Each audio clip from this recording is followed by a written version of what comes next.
like to speak this evening, there's a sign-up sheet for that. Please sign that sheet, and it'll be brought up to me when we have the public comment section, and I'll call you up by name. Because there are so many people, we're limiting it to only 3 minutes per person, so think ahead about what you want to say. Don't repeat yourself. Somebody else has made your point. And we take all this into consideration. So if the point has already been made, maybe skip saying what you want to say if you're just going to say exactly the same thing that someone else said. And then we'll get through this a whole lot faster. Thank you. Appreciate it. And seeing that it's 7:30 and we have a quorum, if you don't mind, I'm just going to be like right here. I'd like to call the meeting in order. Do we have a motion to open the meeting? So moved. Second? Second. In favor? Aye. Meeting's open. Can we have roll call, please? Egan. Here. Pace. Here. Wentink. Here. Schwartz. Absent. Hoffenberg. Here. Wyrock. Here. Kardansky. Here. We have a quorum. I assume everyone's read the meeting minutes from the last meeting. Does anybody have any additions or deletions? If not, can I get a motion to approve the minutes from the last meeting? I move we approve the minutes from last meeting. Second. In favor? Aye. They're approved. Now we'll go to the public hearing. Heather, would you like to introduce the case? Thank you. So the application tonight is being continued from last month's meeting. The applicant is seeking approvals to develop the subject property with a 50-unit residential condominium building. The applicant is seeking multiple approvals to construct the proposed building.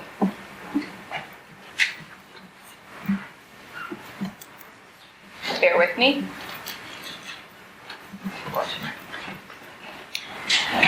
So the first approval that the applicant is seeking is to rezone the subject property from C1 Core Commercial District to R8 Multiple Family District. The second is they're seeking a text amendment to allow for a reduced lot area per unit. They are seeking a reduction from the current minimum lot area per unit of 910 square feet to 740 square feet for planned developments in the R8 district. The third approval they're seeking is a special use permit for a planned development. The fourth is a planned development, and the fifth is site plan approval.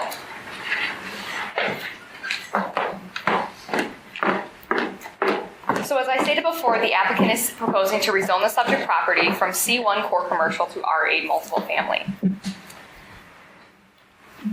Page 4 of the staff report contains a comparison of the C1 and R8 zoning standards as currently written and the applicant's proposed standards for the development. The applicant is also seeking a text amendment, as I indicated, to reduce the requirement for lot area per unit for planned developments in the R8. Currently, the zoning code requires properties that develop as of right in the R8 to have a minimum lot area of 1,300 square feet. Code also allows for developments that are comprised with a planned development to be developed with 910 square feet. The applicant is proposing to reduce the R8 PD requirement to 740. What this means is that under current code, for just R8 properties, they would be able to develop 33.5 units per acre. Again, the code allows for a reduction for planned developments, which results in roughly 47.8 dwelling units per acre. The applicant's proposed change would increase the dwelling units per acre to 58.8. This text amendment would affect all planned developments going forward in the R8 district. So the applicant's proposed building includes a 4-story condominium units with an interior garage located underneath the building. There is a grade change on the property, so at 6th Avenue, the property is only 4 stories, but at 7th Avenue, it is 5 stories. The applicant's plan, again, contains 50 condominium buildings. 30 of those are 3 bedrooms, and 20 of those are 30 of those are 2-bedroom units and 20 of those are 3-bedroom units. The proposed building also includes 83 parking spaces. 3 of those are designated as guest parking. The garage is proposed to be accessed via a secure door on 7th Avenue only. The stormwater management facilities for the proposed building are proposed underneath the parking structure. And then additionally, there is a plaza incorporated at 6th and Burlington Avenues that is intended to be open to the public, but will be owned and maintained by the HOA of the building. The applicant is also proposing a pedestrian bump out, as you can see here on the screen, to improve the pedestrian experience at this intersection. So the applicant has revised their plans in response to comments and questions from the plan commissioners and residents at the last meeting in January. The applicant has revised their floor plans, landscape plans, and architectural site plans. They have also additionally provided more renderings of the proposed building and how it will potentially interact with its surroundings. The applicant has not revised the engineering plans for the proposed development. Per the staff report, if any of the engineering items, once the revised engineering plans are submitted, impact the site plan, additional implications for the staff report may happen. So the applicant has not changed the parking garage under the proposed building. The neighboring building on 6th Avenue, 11 South 6, has a setback from 6th Avenue of 15 feet. The applicants have revised their plans to have a 10.3 foot setback on 6th Avenue.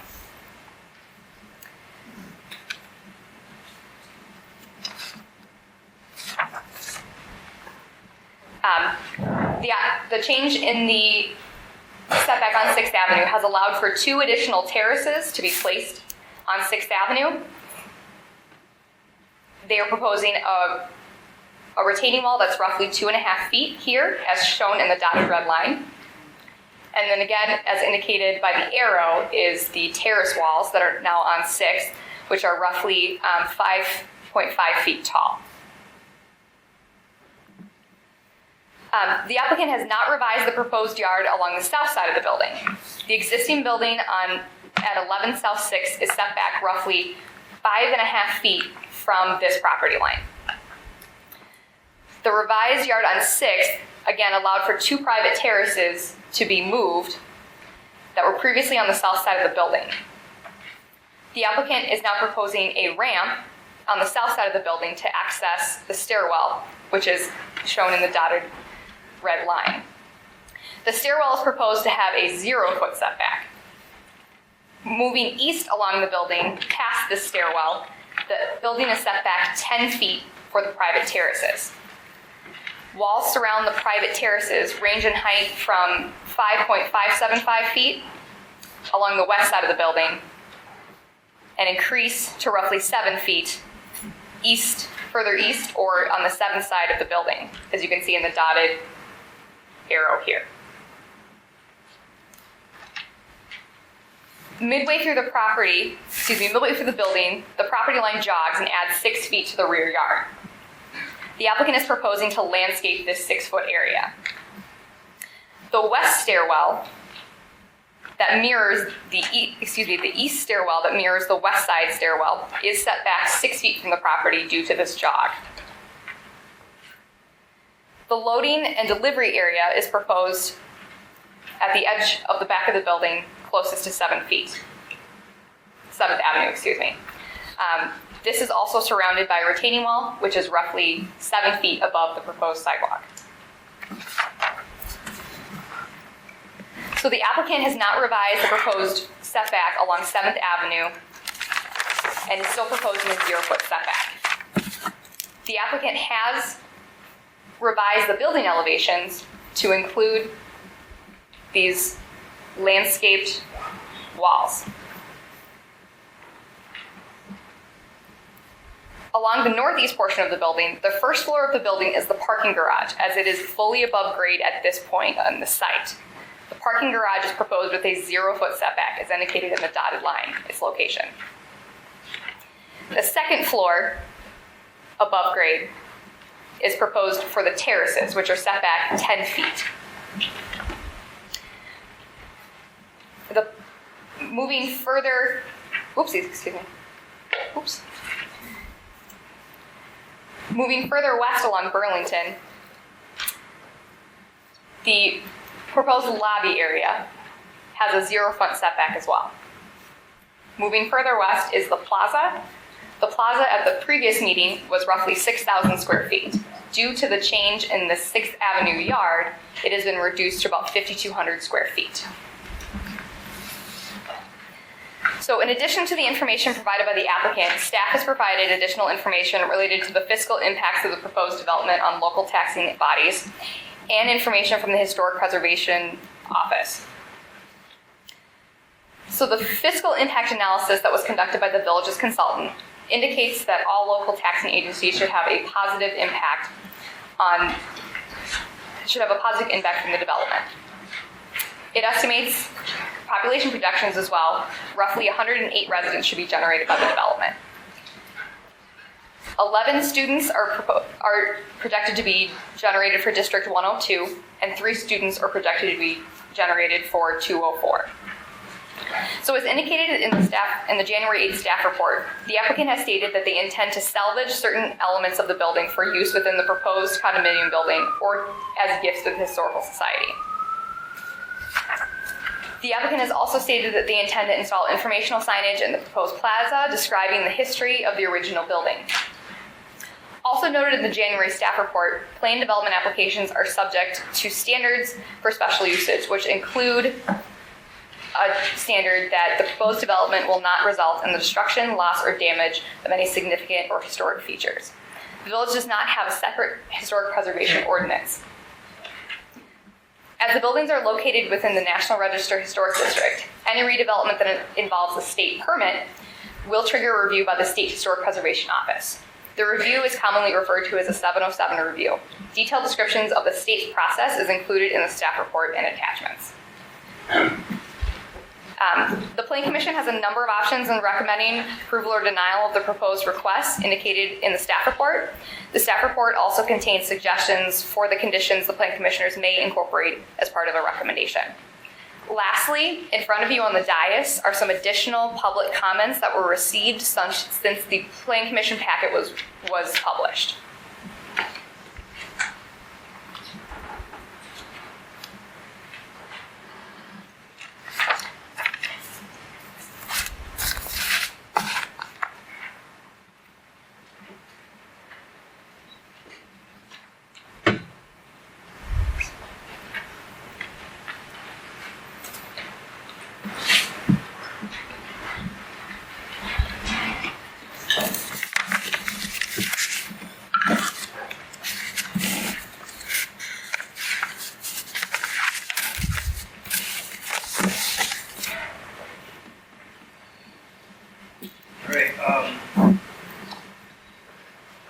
Commissioners, questions, staff?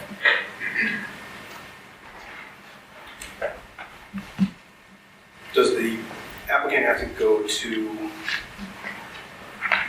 the 707 review if they wanted to demolish the building? Simply pull a permit for a demolition permit to demolish the building? What I'm trying to get at is obviously there's a lot of concern both in the community and on this podium about the historical nature of the building, but we also know that the applicant owns the property. So as it stands right now, with the property being vacant, could the applicant tear down the building without having to go through a historical review?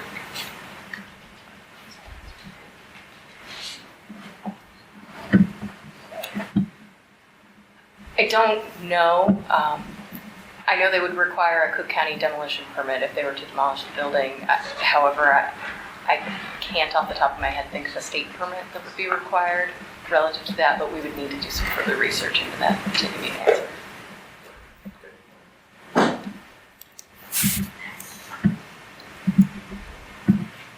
On the drawing you showed on 7th Avenue, are there balconies above 7th Avenue on that side?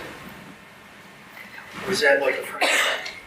Excuse me, there are Juliet balconies, but they are not full balconies as they're showing on the rear and on the south side and on the north sides of the building.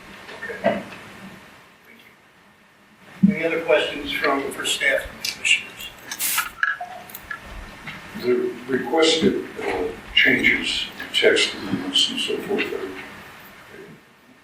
briefly touch on what those changes would be going forward. Would they then alter the plan development and or R8 permanently? That's correct. The text amendment would change our zoning code for R8 plan developments to reduce the requirement from 910 to 740. So anyone applying for a R8 plan development in the future could make a request for the 740 lot area per unit. However, it is still a plan development, which means it has to be reviewed both by your board and by the village board. And it is not a guarantee that it would be granted. It's just that they could make up to that request.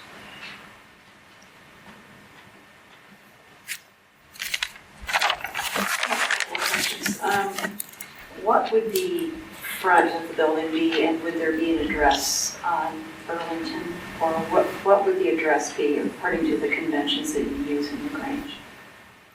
So the address is generally the front yard of the building. However, this actually has two fronts. 6th and 7th have the same lot width. However, depending on how staff including the fire department and the police chief would determine it would be most appropriate or suitable, it could be addressed accordingly.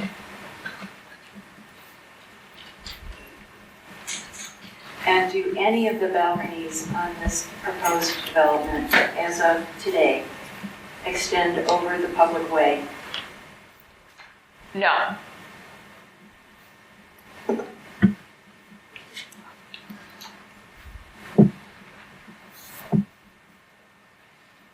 Any other questions from the commissioners for staff?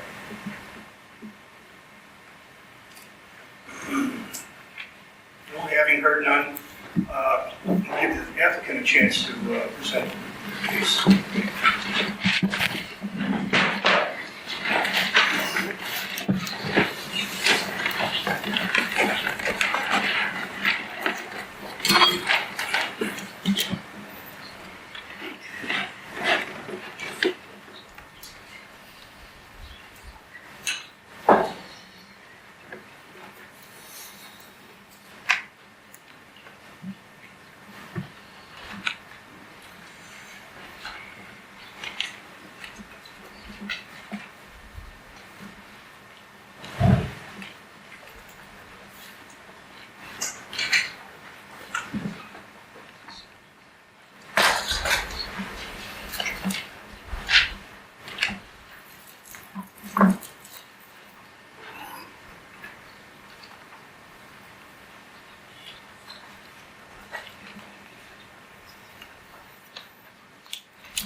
While we're waiting, anyone that came in late before the meeting, I mentioned that if you're going to get up and talk during public comments, please go in the back and sign your name on the sign-in sheet, and I'll call you up as we go down the list. Thank you.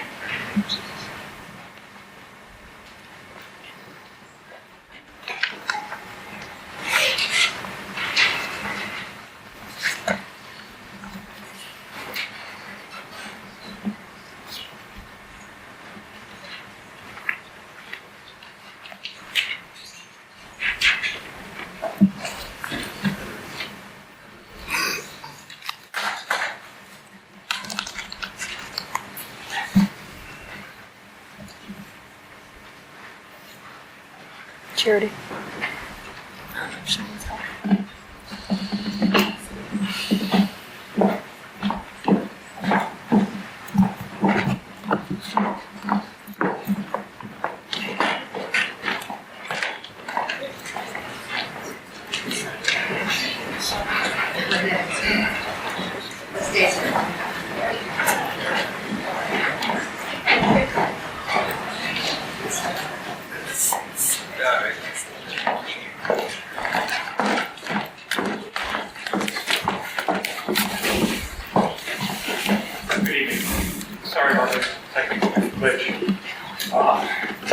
My name is Vince Mancini, M-A-N-C-I-N-I, Fernaro Law, on behalf of the applicant, DTLG Investment.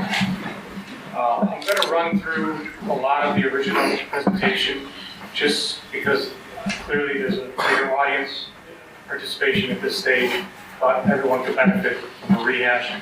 Then we'll address some of the changes, give you some different perspectives to address some of your concerns from the last time we met.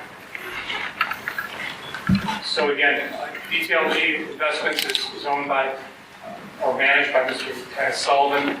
He's a member of the community. He currently owns projects within the community, commercial projects, as part of the LG, the Grange Business Association. He saw an opportunity, as he told you at the last meeting, to really revitalize the east side. And this is that project. We've worked for 6 months now with village staff from the initial stages till today to come up with this proposal. We discussed over the last meeting how various developments in the town don't match this. This is a truly urban development.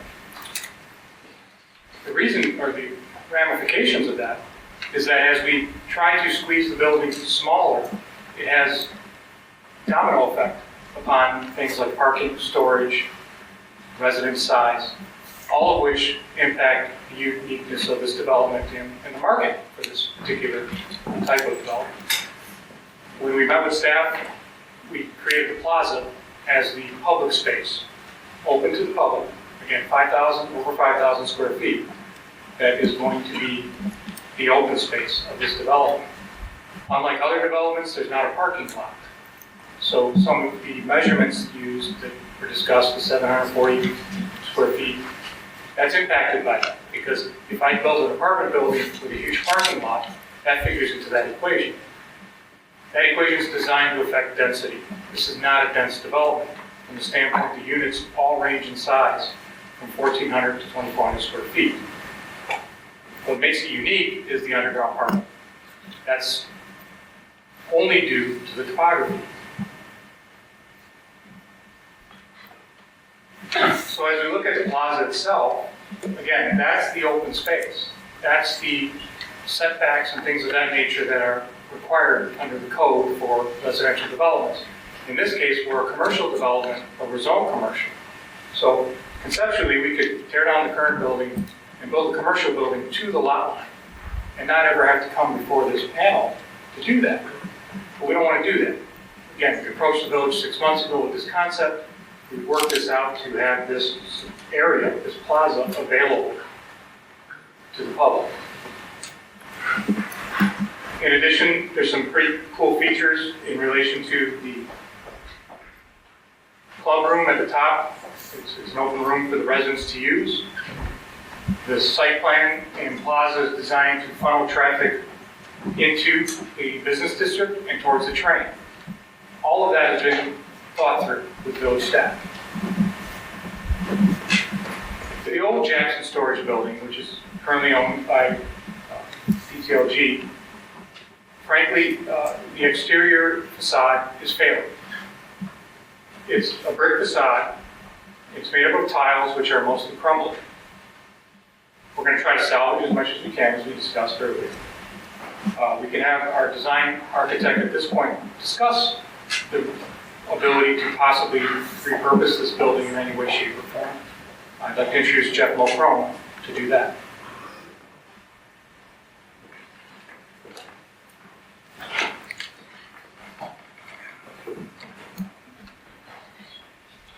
Excuse me, were you sworn in at the last meeting? Yes, I was. Okay, good.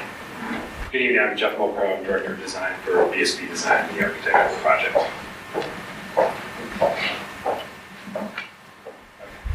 So the existing building is pretty nondescript in style. There's a lot of different influences happening here. There's some Art Deco at this one door here, and then there's some, I kind of call it Byzantine or Moorish style, these clover-making windows there.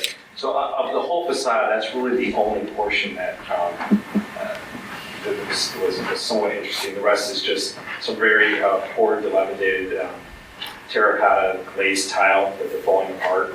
and then the rest is just common brick. And there really aren't really many windows other than what you see here. The other sides of the building are, the west side has 0 windows, and then the east side, there's only a couple windows. And the floor-to-floor heights aren't very good for any kind of residential purpose, because in some cases they're around 6 feet. So this, trying to repurpose this building for any kind of residential use just wouldn't be feasible. There's really no historic significance to this building. I know that in 1975, the state of Illinois did look throughout the Grange, and they identified in your historic district 108 properties, and they were all single-family homes. And this building was looked at, and then it was deemed, according to the state of Illinois, that it was determined that there was no historic significance to the building. So based on that, but there's some interesting things here, and so we played off this architecture and some of the triangle gable of the windows and some of this Moorish influence, and you can really see that in the design. And we've also, this material sample over here, is showing how we're trying to reincorporate these materials and colors and really enhance the site with a new building that we hope will be a landmark for the Grange, and that the new design will be a much nicer feature along Burlington as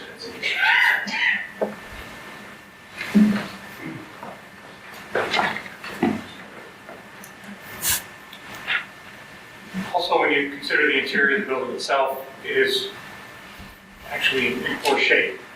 Pictures don't do it justice, but its concrete interior is failing, breaking, it needs substantial repairs. Again, the floor to ceiling height is not sufficient for anything other than what it currently is used for. There's a lack of fire separation between the building areas. And there's no natural light other than what's at the north side of the building, which, as we all know, the north side gets the least amount of sun. So trying to repurpose this building for something else just doesn't fit. So what the design team did is attempted to pay homage to the existing building. We acknowledge the historical significance from the standpoint of this building's been in town for a long time. But the fact that it's old doesn't make it historically significant. What it does make it, though, is a nice feature to add into this building and to acknowledge that. If you look at the triangle pieces here, they match the prior triangle pieces from the Jackson Storage Building. Again, the materials, the colors, the brickwork, it all pays homage to what is currently a dilapidated building. We also have worked closely with the Grange Historical Society. We've met with them on a few occasions, and we've agreed to salvage whatever they like.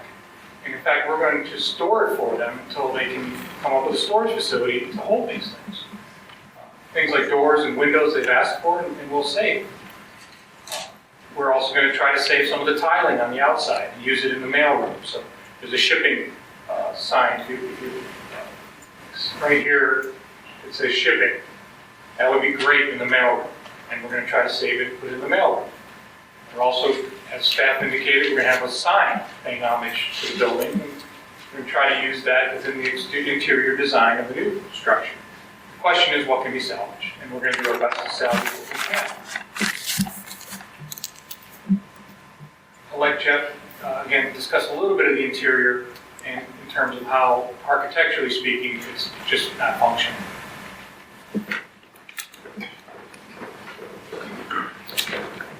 So, as you can see in the facade, we're really replicating some of that original articulation and detailing of the facade, matching some of the dimensional properties, and playing off of the triangular windows, but in a more open, modern way. We're even replicating some of the tile work for the fourth floor amenity plaza for the residents. And then seeing some of the glass work, we're doing that Moorish Byzantine pattern as an applique on the glass. And in the plaza itself, we have planters in the same shape and in the same color. So we're really playing an homage to It's a lot of the original architecture, but in my opinion, making it a much nicer presence on the streetscape. We're friendly, inviting a lot more glass, a lot more activity, a lot more life.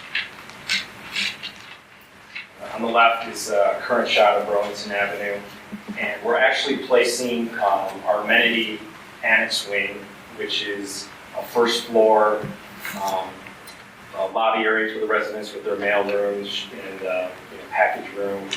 And then there's 2 residential units above that, and then a 4th story is where the proposed amenity outdoor plaza is for residents. And having this right here, there'll be a lot of nightlife atmosphere to Burlington Avenue because this will be all lit up.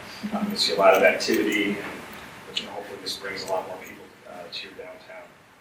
And as you can see right now, there's the blank facade wall of the Jackson Storage Building. We're kind of we're in the same plane. We're actually building this very nice open glass facade, and then the public plaza with the planters and fountains versus the current parking lot that's there.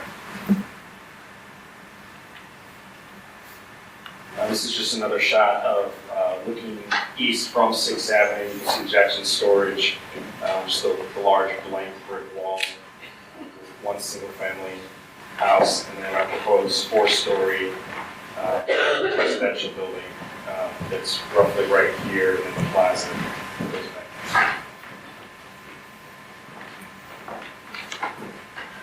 So the last meeting, there was some concern about the neighbor on 6th Avenue to the south. So this was in your packet originally, but we thought we could highlight it at this stage. It's tough to sometimes visualize. The residences themselves are 10-foot setback off the property line. That results in about 15.5 feet between the residential buildings. This building to the south is roughly 5 feet off the property line. So if the garage is underground here, so you do not see any structure at 6th Avenue on the property line. What you see is a wall, privacy wall, about 4 to 5 feet tall, located between the buildings. But again, you have 15.5 feet between the residences. And you only have a single balcony, or row of balconies, that is even impacted by the neighboring residents. That balcony still has 9.5 feet before it reaches the neighboring residence. So there is a lot of space between these 2 buildings as it's currently designed. And again, the plans sometimes are hard to decipher because, again, underground, the parking garage is to the property line, but above ground, it's not. So what you end up with is on 6th Avenue, a building that's 53 feet high versus a neighboring building at 40 feet high. The neighboring building is 3.5 stories. The proposed building is 4. The reason it's 3.5 is because down here, half of the basement appears to be underground. In addition, you now have, per the suggestion of this commission, a nicer sidewalk area. We have almost 10 feet, 10.5 feet on this end, 10.3 feet on this end of space to do landscaping, plantings. And again, we're only about 5 feet difference on the setback with the neighboring building to the south. This is a view from the top. This shows you again the distances of 15.5 feet between the buildings, between the residences, and the one balcony row here showing about 9.5 feet from the edge of the balcony to the neighboring building. As you can see here, the neighboring building is about 5 feet from the its property line. In addition, we've moved the building back 10.5 feet or so to become more in line with the neighboring building to the south. Any more than that, and we start squeezing the residences significantly. As I outlined in our cover letter to the Plan Commission, we're losing about 2,400 square feet by doing this total building space. In addition, if we started doing setbacks along the south or the additional setbacks beyond the 10 feet, we start losing up to 4,200 square feet building space. In addition, we lose parking spaces. One of the great features of this development is we're not going to impact the surrounding area for parking. It's all going to be under the building. If we started putting setbacks in for the garage, we have to lose storage, we have to lose parking. Up to 4 to 5 parking spots would be lost. And all of the storage lockers that are amenities to be sold to unit owners would be lost. So all of that adversely impacts the current development. This is the domino effect that such request has. We certainly could invade the plaza, right? We could take some of the plaza away, but we don't want to do that. The plaza is a wonderful feature that this village, I think, should embrace. It's the most unique thing. I don't think I've seen anything, frankly, like it. If you think of some of the other developments, condo developments in town, you don't have anything close to that. So then as we move south, or I'm sorry, we move east, and we look at the south property line, again, here's the topography of the land going down, which then creates the space for the garage here. This is a 6-foot landscape buffer from about here on the building, well after the neighboring building to the south, and continuing all the way to 7th. And we do use some of that space for the loading area. The loading area was important to village staff, and we accommodated that. So this is 6 feet. At this point here, on this drawing, the retaining wall, or not retaining wall, the privacy wall for the patio is at 6.75 feet.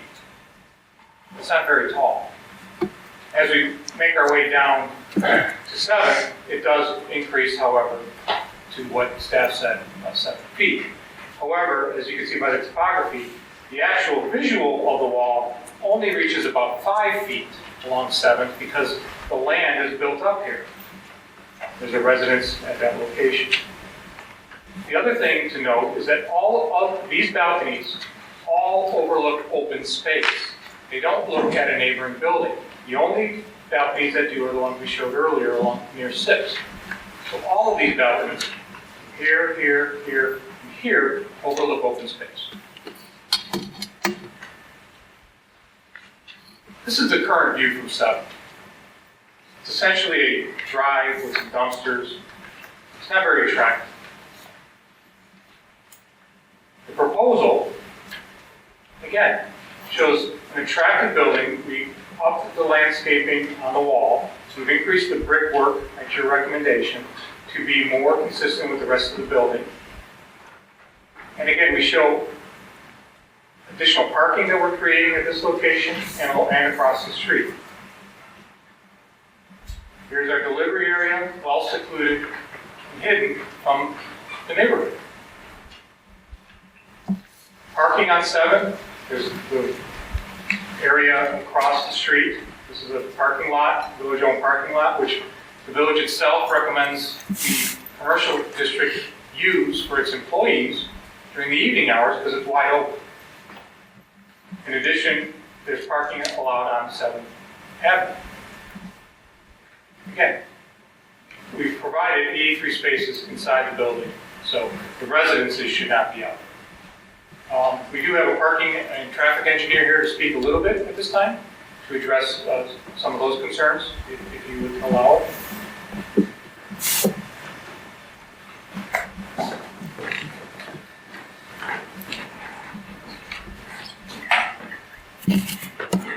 Were you sworn in at the last meeting? I was not. Can you raise your right hand, please? Do you swear that the testimony you're about to give is the truth, the whole truth, and nothing but the truth, so help you God? I do. Hi, good evening. For the record, my name is Lynn Means. I'm a senior transportation engineer with Gaywalt Hamilton and Associates, 625 Forest Edge Drive in Vernon Hills, Illinois. We prepared a traffic impact and parking study to assess the needs of the proposed development. One, to ensure that the proposed development would not significantly impact operations on the adjacent street traffic, as well as to ensure that the parking can be adequately accommodated on the proposed development site.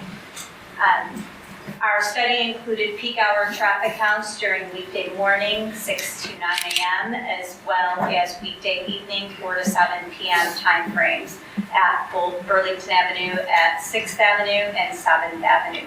Our study area is predominantly determined based on the volume of traffic that the development would generate. We estimated traffic based on industry standards using the Institute of Transportation Engineers Trip Generation Manual. This manual compiles trip generation rates based on surveys of multiple developments of various nature, land uses codes all throughout the country, and develops in rates that should be applied for various types of uses. So we use that industry rate to determine what the impact of this development would be, how much traffic it would generate. Based on those rates during the weekday morning time frame, the development would generate approximately 20 peak hour trips, approximately 5 exiting trips and 15 exiting trips. During the weekday evening time frame, the development would generate approximately 25 vehicle trips during the one highest peak hour, approximately 15 exiting and 10 entering. Now those volumes are based on typical condominium, multi-story type residential uses. They don't take into consideration the location and the proximity to excellent public transportation that this site does have, within a very short walk to the metro station, as well as bus lines, walking to various amenities within the downtown as well. Based on census data, we would expect there to be at least a 30% decrease to those trip volumes that we estimated. However, we wanted to maximize the impact of the development and did not take any discounts for that in our traffic study. We also didn't discount for the existing use on site, what it was previously occupied and or could potentially be reoccupied as. We consider it to be a blank slate within the traffic study and just added the traffic to the adjacent street network. From our analysis, we determined that based on, I mentioned those trip generation rates, that majority of the traffic is going to be directed towards your major arterial, your primary arterial routes. They're going to be directed towards Ogden Avenue and towards Grange to get to those higher arterial roadways. We would expect that there would be some traffic that is destined to and from the south, and based on our study, we expect to possibly at the order of 25% of the trips to be going to and from the south on 7th Avenue. Again, based on our analysis, we determined that those intersections would maintain their current levels of service with the development. The trips essentially equate to approximately one additional vehicle every 2 to 3 minutes on the adjacent roadway network. And so when you distribute that further out and looking at further intersections such as the Grange and Burlington, or looking out further to Ogden and LaGrange, you're really looking at maybe one additional vehicle, if that, for every signal cycle length through there. So there's not going to be any significant impact or recommendations that we would suggest as part of this development. And again, related to the parking aspects, as was previously noted, we again looked at industry standards, the Institute of Transportation Engineers. They have a parking generation manual, again compiling data from surveys of similar types developments to generate the amount of parking. That would include all visitors, include all residents, as well as other needs. And this development is providing sufficient parking not only to meet village code as well as industry standards based on the expected peak parking demand. I'd be happy to address questions. I'm not sure if you wanted to continue with anything else at this time, but I'd be happy to address questions that you may have as well. Thank you.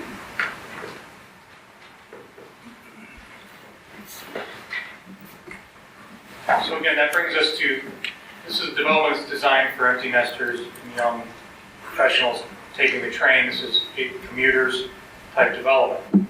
Access to the train is going to be a selling feature. Joan Smothers is here from Smothers Realty to discuss the type of clientele that buy these types of units. If you'd like to hear from her again, she's here to answer any questions. I don't think it's important to you, unless you want to hear from her again about the nature. Well, maybe we should. So there was discussion about how many children are going to be generated by this development. And it's a projection of 11 school-age kids and 3 the other districts. So I'll have Joan speak to that, because I don't think the reality is, if you look at the school districts, that there will be any impact at all with children at this particular development.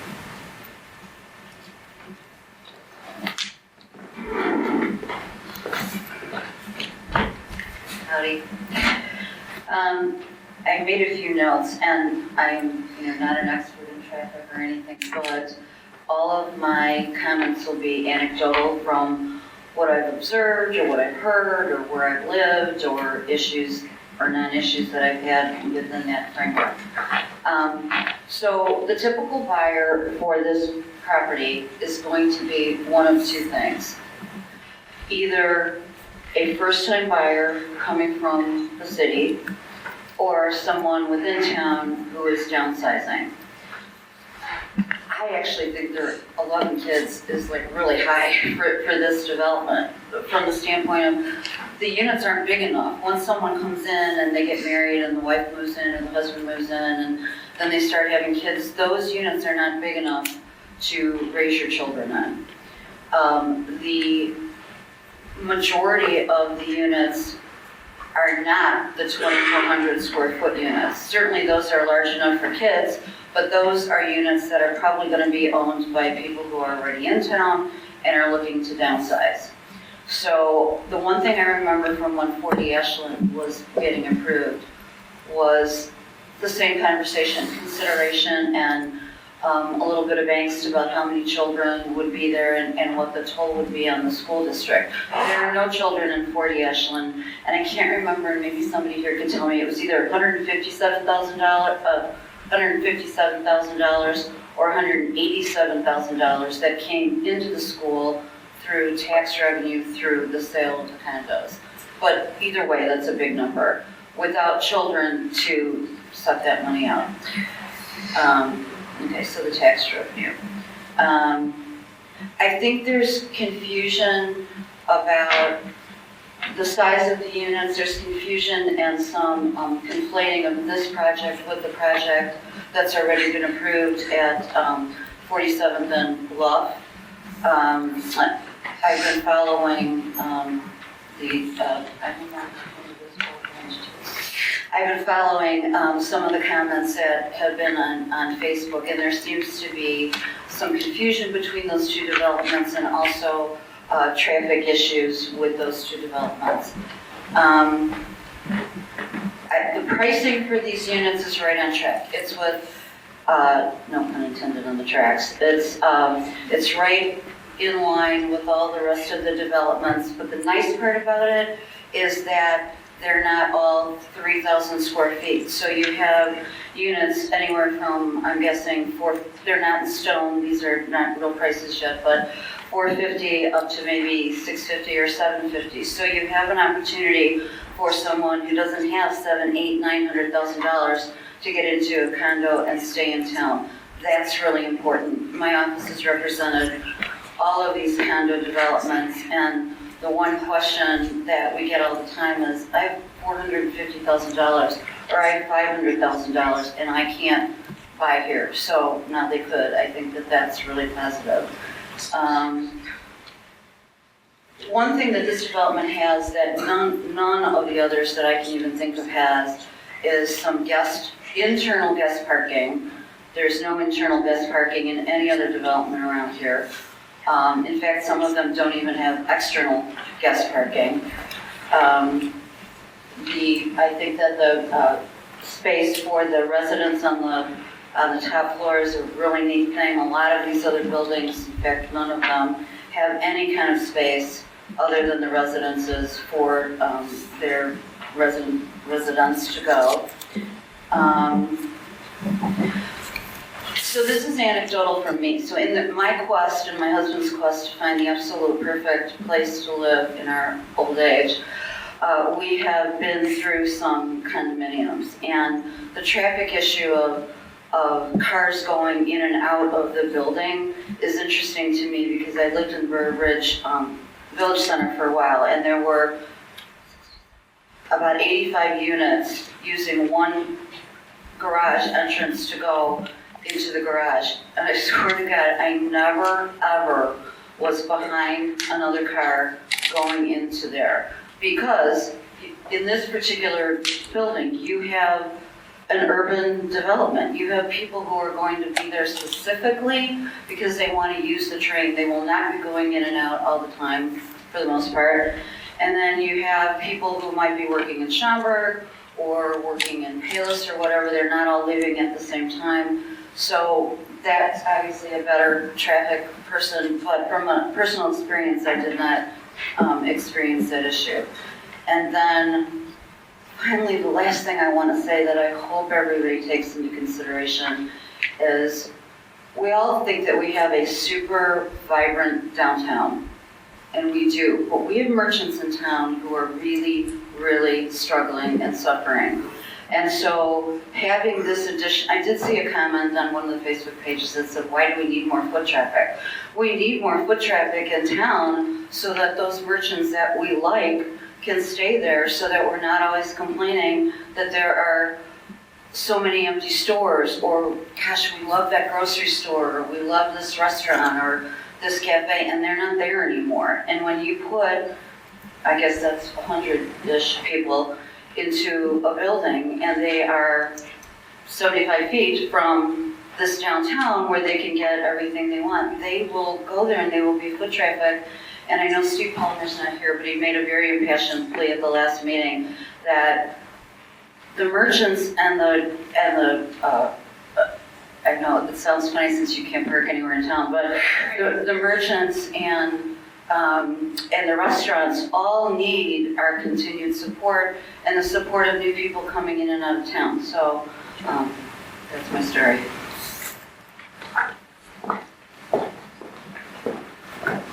And then briefly to follow up on that, obviously 100 residents who can frequent the establishments without parking it is a wonderful outcome. So there was some questions the last time regarding how does it look on the north side for the people who buy the units that look over the Becknell building. So we just wanted to give you a little perspective. Again, there's a 10-foot setback between the buildings. Here's a view from the patios to the first residential floor. They would have this large area to, again, have their own privacy wall. The balconies would overlook the Becknell building. They look above the roof line. Ultimately, should the Becknell building build up, it would have to have a fire setback or the fire code. So there might be more space between these buildings, given what the fire chief would like to see. And as we look at, again, on Burlington, there's additional parking on the street, middle of the day, open spaces that can be used. But again, all of the parking for the people that are going to live here is going to be off the street. 108 people, I think was the estimate, that are going to be walking distance through downtown without having to have a parking space. It's pretty incredible. The plaza obviously is a selling feature that we hope the village appreciates. This is usable space, about 5,200 square feet of usable space that's going to be open to the public. The balconies are here for those on the first floor. Otherwise, you have water features, art features, landscaping. The materials, as you see at the bottom, are also on the material board to the left. The parking and storage area. Again, this is a feature that this village should appreciate.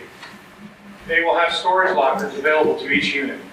They will have an area to store their bicycles. They will have 83 spots. The domino effect of shrinking this building impacts this the most.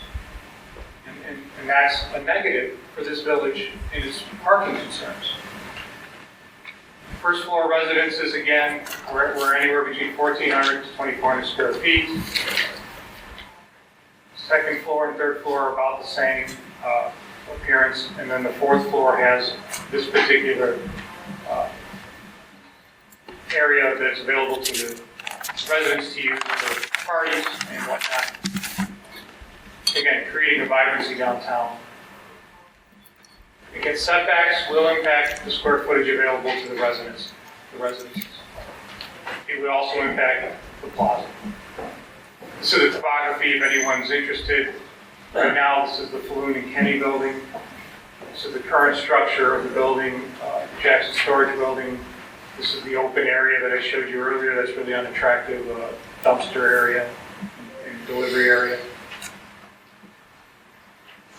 So with that, thank you for your time. We're here to answer any questions.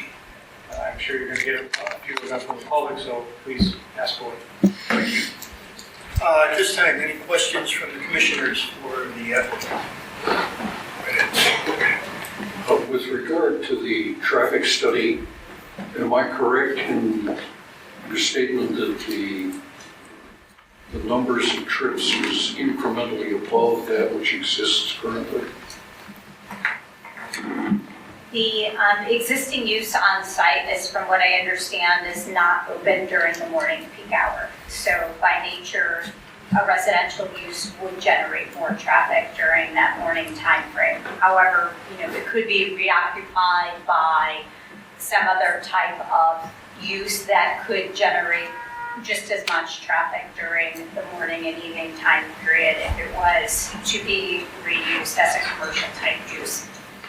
But your numbers are principally based on the proposed use. The numbers that we used in our study are based on 50 condominiums without taking any reduction for non-auto use. So they're assuming that 100% of the anticipated trips would all be arriving and departing to the site by vehicles.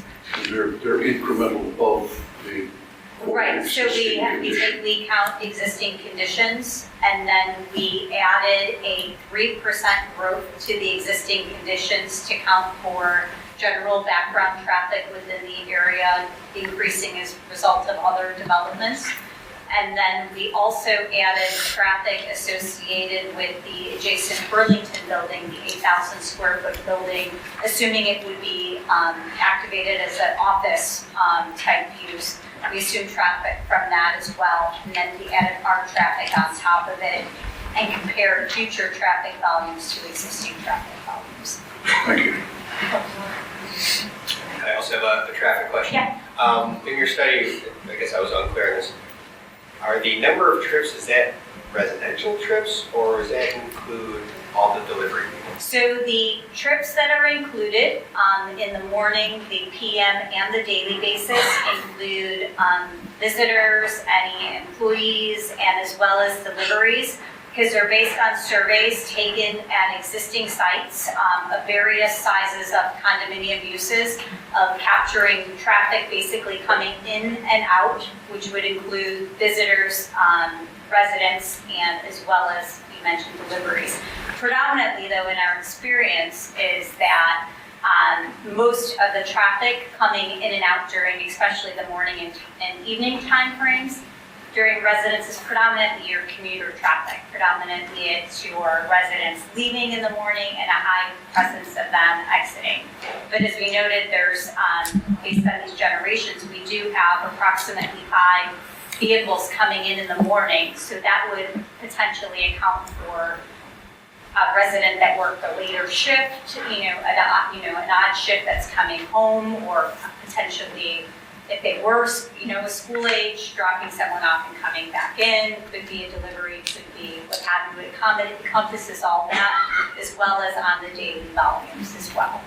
Okay, so when you talk, that talks about the traffic. When you talk about parking of such delivery vehicles in this particular proposal, where does that impact most? So related to parking demand, again, it encompasses all that. Related to delivery vehicles, again, the largest number would predominantly be of your potentially during the initial, I would assume in some of the initial setup, occupancy of the building where you may have a lot more move-ins. And we often suggest for these types of facilities that the property management coordinate those deliveries so they don't coincide with peak traffic hours. The great thing, again, which staff had recommended and they provided with this development is that loading zone, so those trucks are taken off of the street. Your typical everyday deliveries, such as your, Amazon, your FedEx and such, our study did recommend that you designate a couple spots along predominantly where a lot of those trips would occur. They're going to want to come in the front door of the building and deliver those packages. So we would recommend a short-term loading zone so that way those short-term deliveries can occur. And related to specific traffic, a lot of that traffic, when you think about Amazon, FedEx, what have you, those trucks are already on those adjacent street networks. They're already out there making those deliveries, and this is just another stop on the route. So just do the math for me. 50-unit residence like this, how many dedicated spaces would you want? Just for deliveries? For the parking, Yes. Typically we would suggest, based on the number that they project in our experience, about 10% of your total, we would recommend that would be for visitors, and 90% would likely be towards your residential. And that's just based on a standard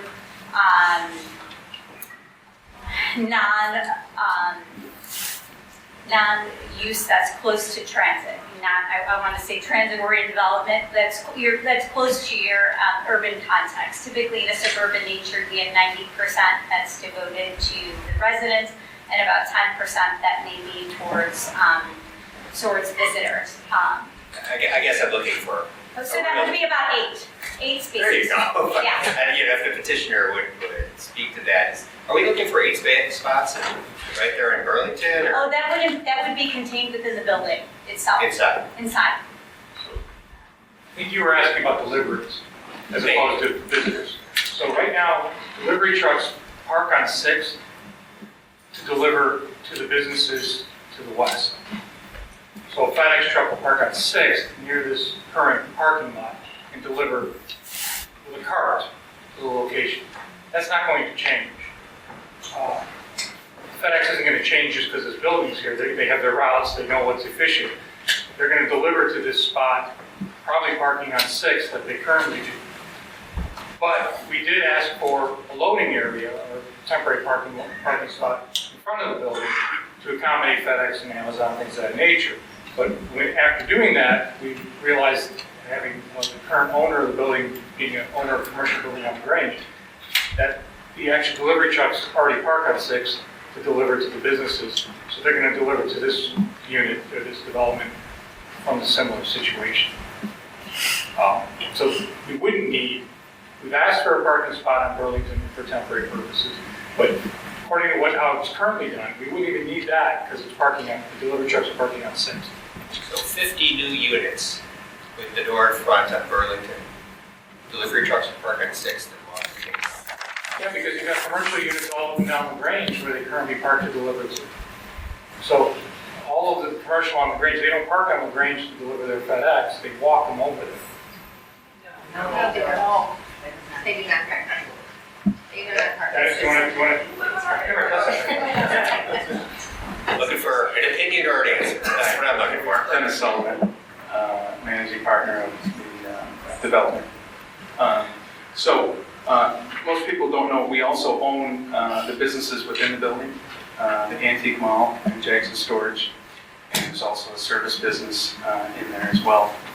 And we own the development along the strip over the parking lot from 7 through 15.5 South Grange.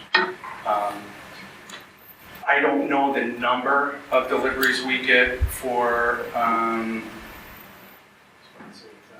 as close to those 10 businesses, but we do get them daily where they either park on 6th or they park in the village parking lot in between, behind 11 South, the Grange. UPS especially is probably our largest, and they run back and forth, and it's the same guy, and he has key start buildings, and he does that. They will also have the opportunity to use our loading dock.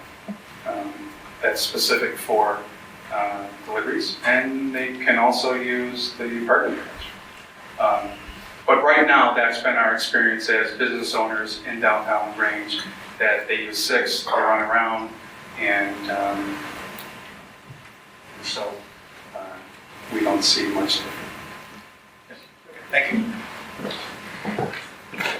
And then the last thing Mr. Sullivan did note was this is going to create a parking space here of about 24 feet. So even if there is a truck parked here for deliveries, the truck can park here also. So if it's needed. Again, so I think we've answered the question. I want to make sure we have. I'm thinking about the Jimmy John's guy. Really? I mean, where's he going? Well, he's probably gonna go on Burlington and find one of those spots that are 2-hour spots that are open during the day. He's just gonna park there and run there. Which currently is used by the customers. Yeah, so currently, once the customers leave the antique mall, all that parking conceptually is available if the customers are no longer there.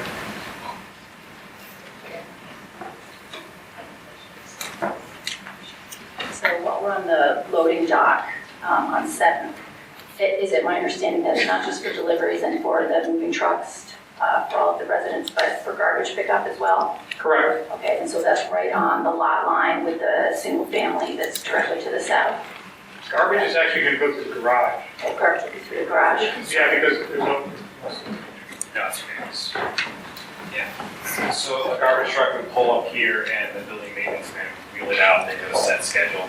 So they really don't be stopping there a minute or two once we're out.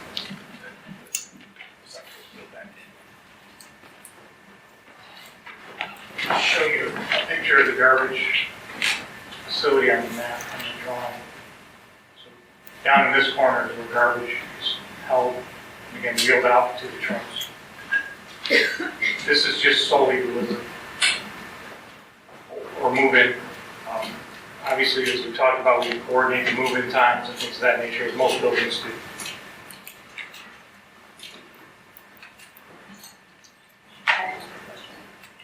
So the one level stairwells, specifically the one closest to the multifamily on 6th. This here? Yeah, the one on 6th. One on closer to 6th, okay. What does that, because that is right at the lot line, correct? That brick wall. It would be, I can show you. What is 5 feet across? Is that someone's window? Or is it also a brick wall? Directly across it, I think it's an indentation in the red building. The red building kind of has these little. No, it's a stairwell down to our back entries. Here it is. So this is the indentation here where that stairwell for the developed building is near this space. Does that make sense? You also mentioned the fire setback if is it the Burlington building were ever developed? What is that requirement? We were told, Jeff, do you want to answer, the Becknell building is. Oh, Becknell, Yeah. thank you. They would be held at the same standard as we are, so the minimum fire separation for the, if it's a residential building, would be another 10 feet. So that would create a 1-foot gap. And then if they try, our facade, that's on the annex that goes up towards Burlington, it's a blank wall, there's no fenestration on that wall, so we're keeping it blank. But if they were to build, they'd have to be 10 feet off that as well. That's even if it was a commercial property?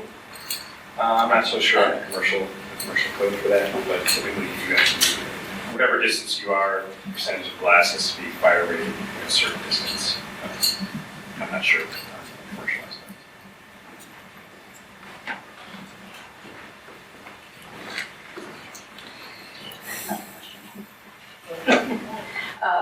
in relation to the design, because apparently we have to review that as well, did you consider at the corner, at the northwest corner, there's a decorative element at the top? Has that been considered to possibly carry on to some of the other corners, or? Bring the design to motion. Sure. Well, I really wanted to make all the corners unique, to kind of create a tower on that corner for Burlington and Sixth. That's the most important, one of the most important corners as well as. So at any angle you look at the building, I didn't want it to look too homogeneous and too monotonous as you go around. So that's why you kind of focus a lot more detail towards the plaza.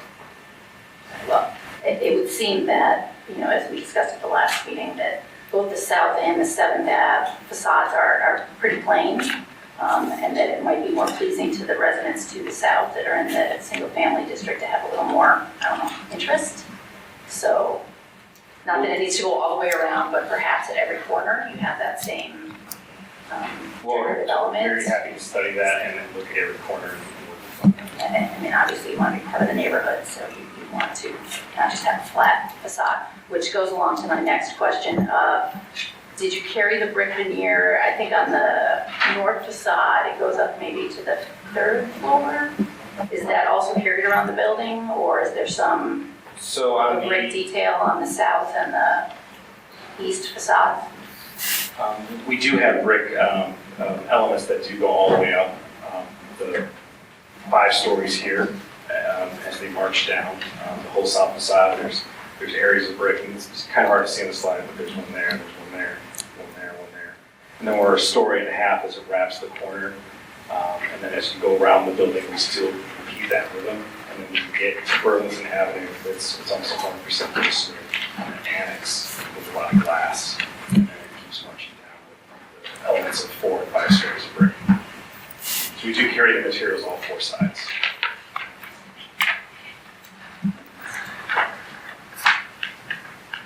So I have one more question.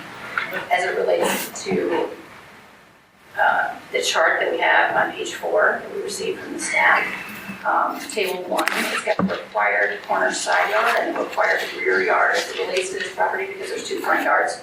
Which is considered the corner and which is considered the rear? Is the south the rear?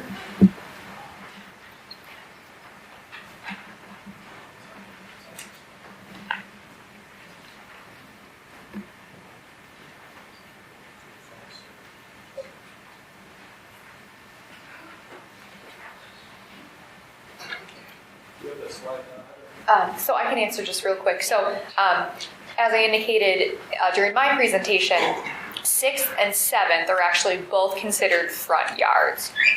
The side along Burlington is considered the corner side yard, and the south side of the building is considered rear.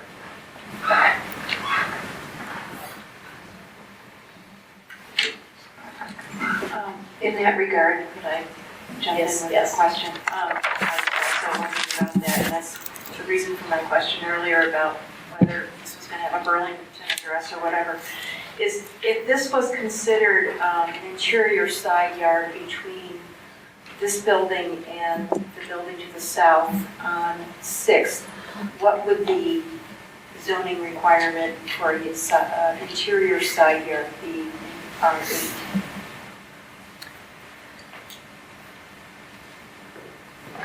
Technically, the south side of the building is the rear. However, for the interior side yard, I do believe that it's still 10%.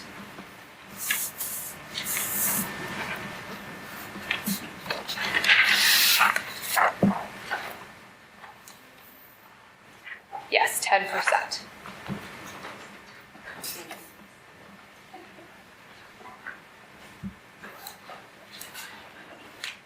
Any other questions from the commissioners?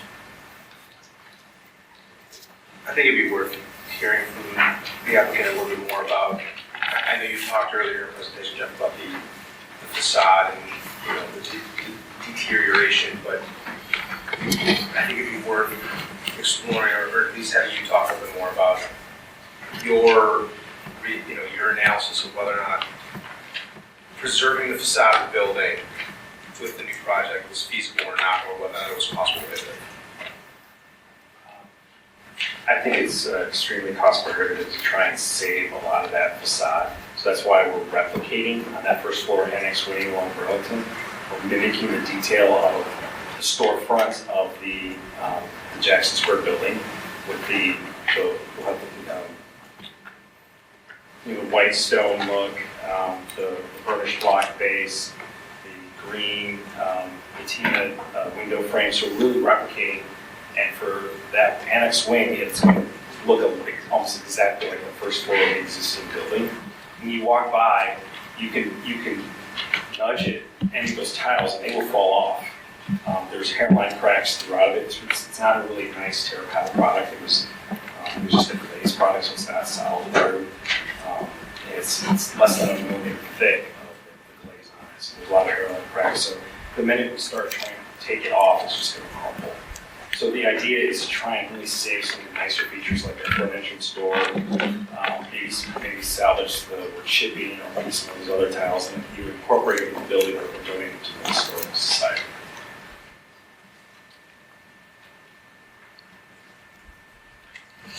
And then I know one of the sticking, or I don't want to say sticking point, but I know a lot of the discussion at our last meeting was trying to match the building lines with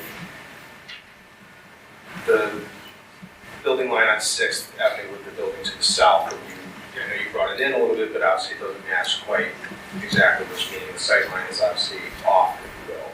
So if you guys can touch a little bit upon the impact there. I know that you touched on that you're including 2,400 square feet, which I think is about 2% of the square footage of the building, 2 to 3%. But if we can touch a little bit more on the feasibility of bringing that in more to have those building lines line up.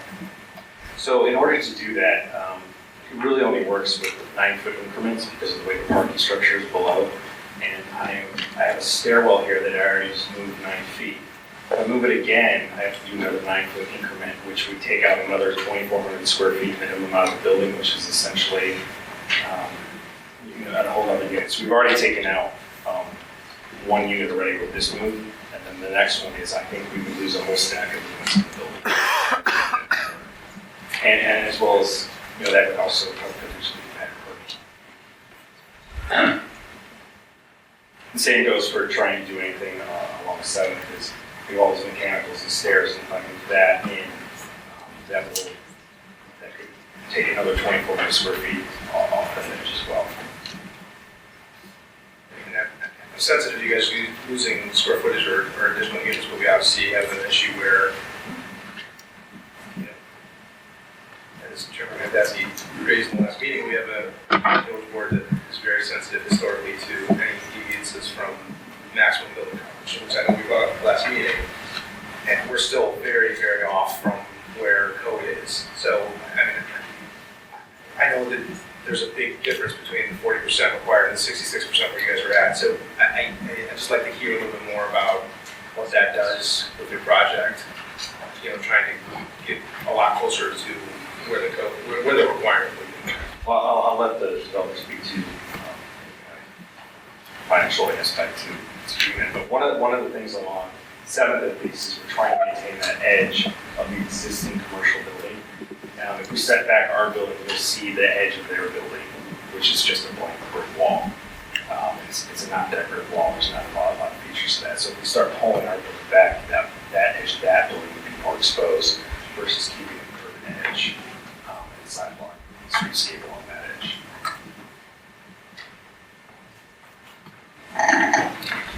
Before the architect sits down, could I ask you one more question? Sure. What would happen if your whole building moved north approximately 10 feet? So so right now we have the 10-foot setback. So if I move the whole building north, I would lose all the storage. I would lose an entire row of parking. The storage is not 10 feet deep, so I would lose.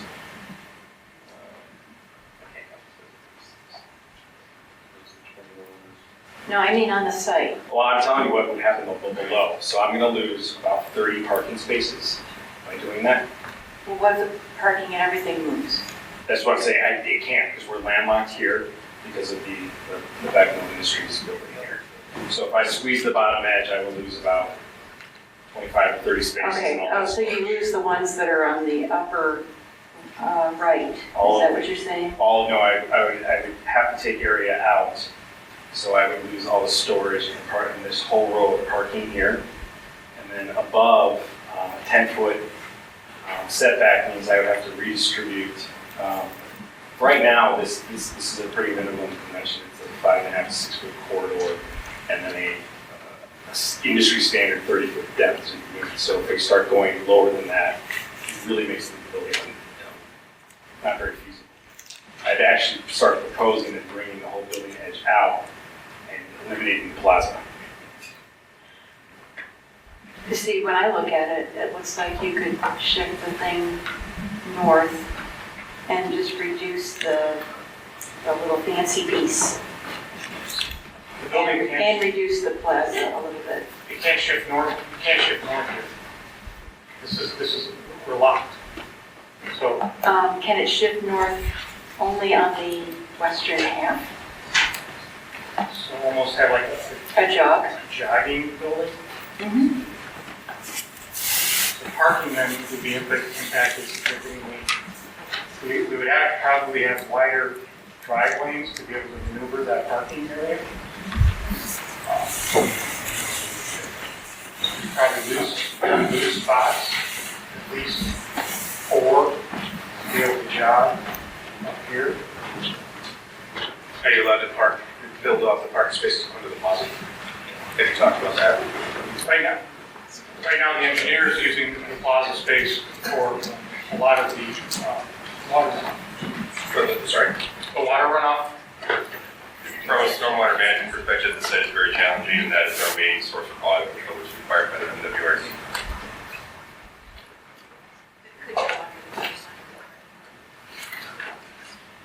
The water.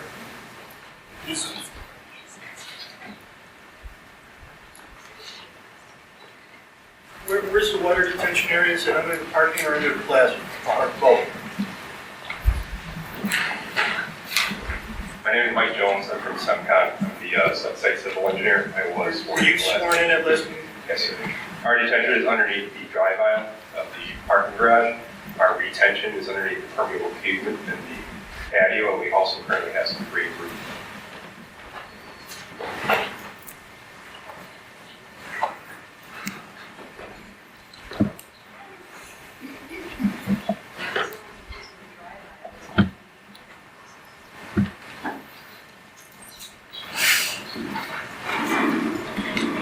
If I can speak to the square footage that's being lost currently and the perception of the percentage of 2%. You hear 50 units and you think, oh wow, this thing is going to make a boatload of money. And though our hope is that it's profitable, we had many concepts in place over really probably a 3-year period on the best use for this location. The first was 2 local nonprofits that shared our values both professionally and personally, that we would hope could utilize this space and never have to move again, and they could grow and continue to meet the community's needs. Turns out the construction costs with the things that we're bringing up were so exorbitant that it didn't make sense for either of them. As a group, we look at best practice and best use in our property. So the next thought was, well, our current zoning, let's go property line to property line and put a big office building. Thank God that we didn't do that. McDonald's is a great example of that. And also, as a participant personally and professionally in this community, I don't think it would really benefit us. Maybe we would pick up some dollars for the lunch crowd, but generally we would have a lot more traffic and people who really wouldn't be vested in the neighborhood. They'd be in and out, and we would ultimately be left with a lot of vacancies. So then it's, well, all right, maybe we can convert this property into a multifamily. It's kind of cool, loft space. But operating this location over the last 2 years, our plumbing has completely failed. Asbestos, lead, deteriorated concrete. Any of the artifacts that we might think are unique and pretty are really generic. Like Jeff said, very thin glazed facades to present itself as something more decorative.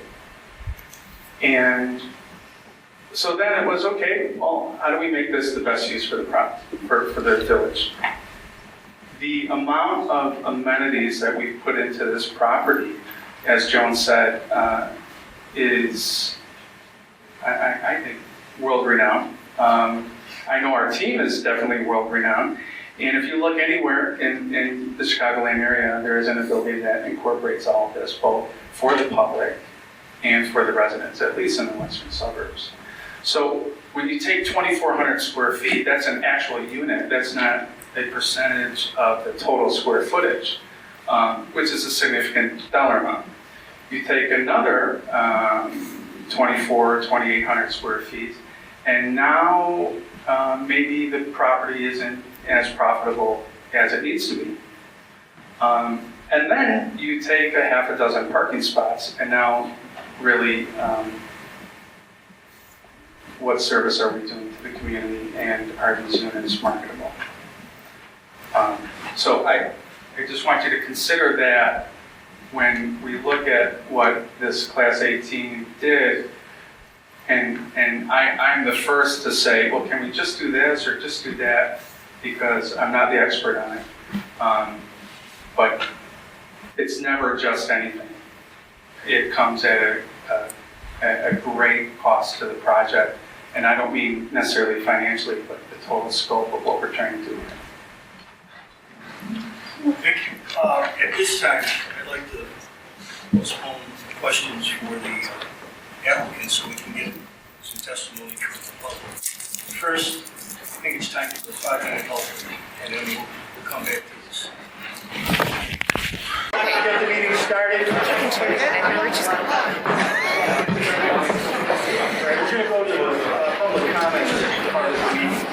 And everyone that is signed in to speak, you have to raise your right hand because I have to swear you in. Everybody that's signed in that wants to speak, raise your right hand. You swear that the testimony that you're about to give is the truth, the whole truth, and nothing but the truth. So help you God. Say I do. Go ahead. And one other thing, there's a lot of people. It's going to take a lot of time, so I'm limiting you to 3 minutes. All right? Be concise. Don't repeat what somebody else said. We listen to you. We want to hear what you say, and we always listen to you. So be concise. All right? And get it into that 3 minutes. Thank you. Go right ahead. Okay, so I'm going to read through the names. If some of you signed in just to sign into the meeting and you're not interested in speaking, just raise your hand or whatever, and I'll move on to the next person. But the first is a group of residents at 11 6th Avenue, which is the building immediately south of the subject site, who there are 11 folks that have signed in, and they have told me that they have a spokesperson with some prepared remarks. So we'll start with that. Thank you.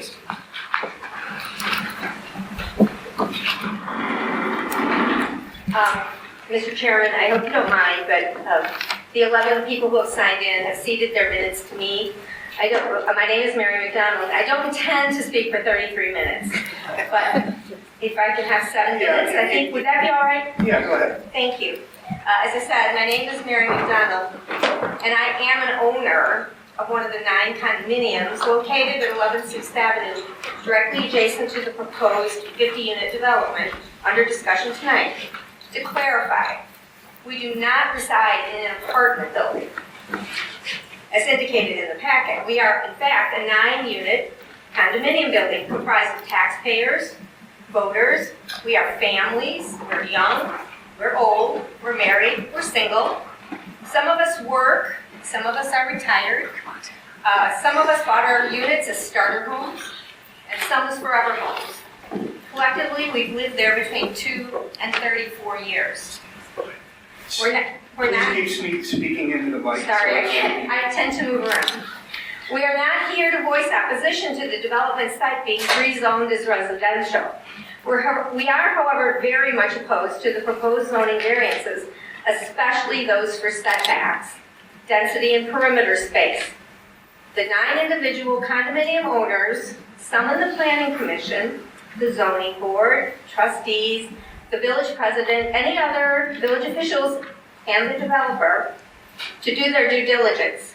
Prior to your ruling, we extend an invitation to all of you to come into our homes, look out our north side windows, stand in our backyard, walk our north sidewalk, to consider the proximity of the components of this development and the adverse impact it will undoubtedly have on our lives.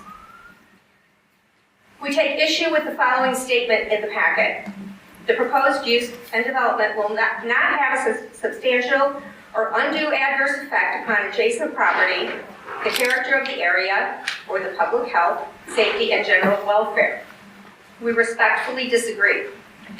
We have consulted with an architect, several attorneys, a surveyor, a civil engineer, general contractors, and safety experts. The overwhelming consensus is that the proposed 0-foot setback on our common line will affect us by diminishing our safety, privacy, light, and air. This development will dominate our homes. It will affect our lives and adversely affect the value of our property.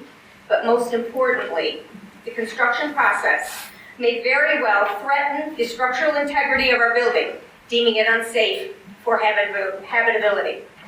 We would ask that the plans for this development be amended after consideration of the following concerns. Our building was constructed in 1925. As owners of any older structure, we need to know how the developer plans to protect the structural integrity of our building, his plans to control noise, manage construction and dust debris, possible asbestos contamination, and what protections will be offered to us against risks associated with demolition and construction that we will have if this project is approved by the trustees. The developer will, well before breaking ground, meet with the 6th Avenue Condo Association, its consultants and legal advisors, as well as any appropriate village officials to determine the steps that will be taken to shore up and monitor our homes, including vibration monitoring before, during, and after the construction process.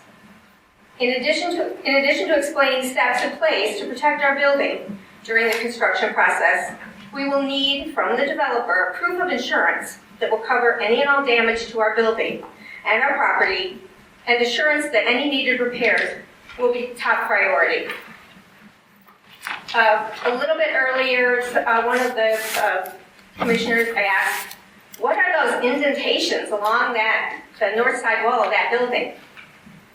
Our 2 north entrances are the only method of ingress and egress to the portions of our building that house our heating and plumbing systems, our electrical service, our laundry room, our storage areas, and the rear and second entrances to our individual homes.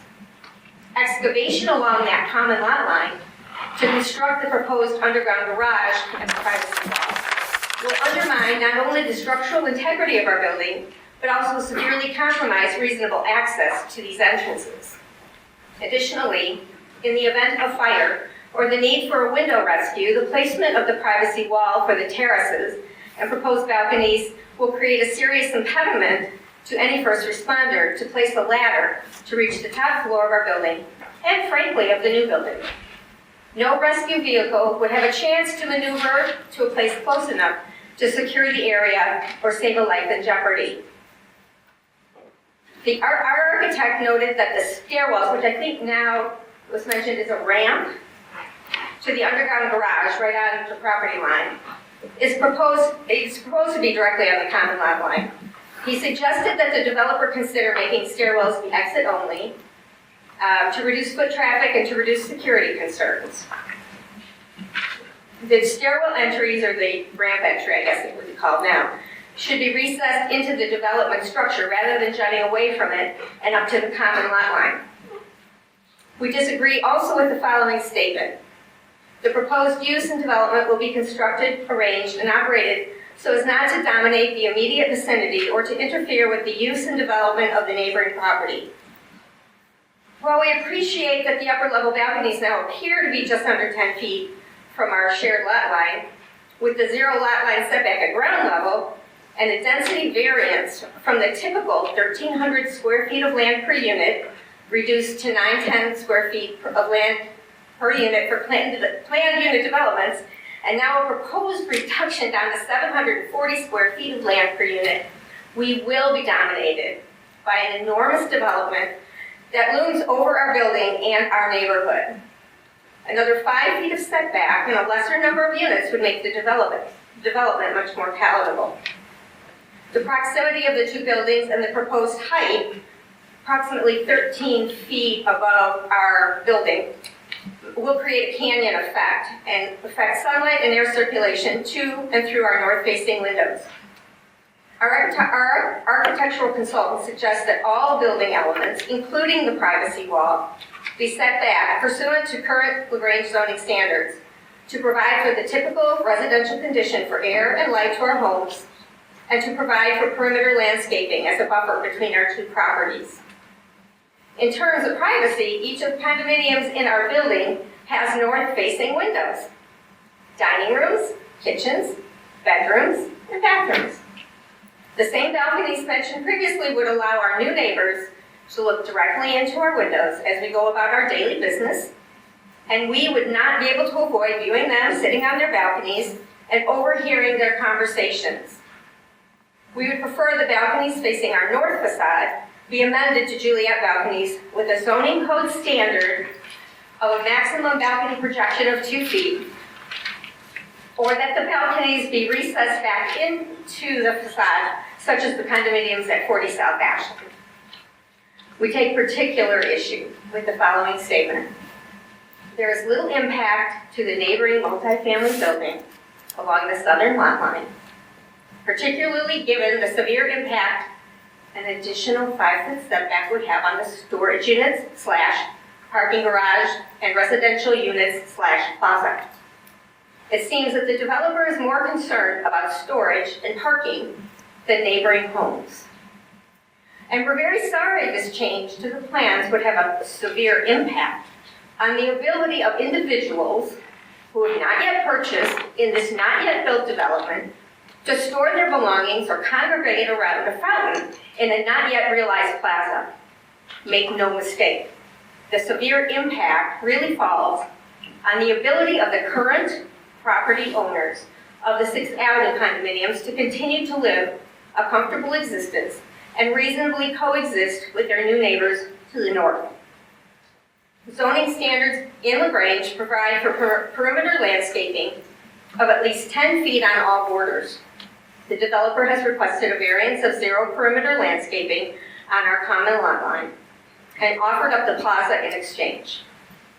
We respectfully request that the zoning board require code-compliant perimeter landscaping on the south side of the development and reduce the plaza size to allow our homes a reasonable amount of breathing room.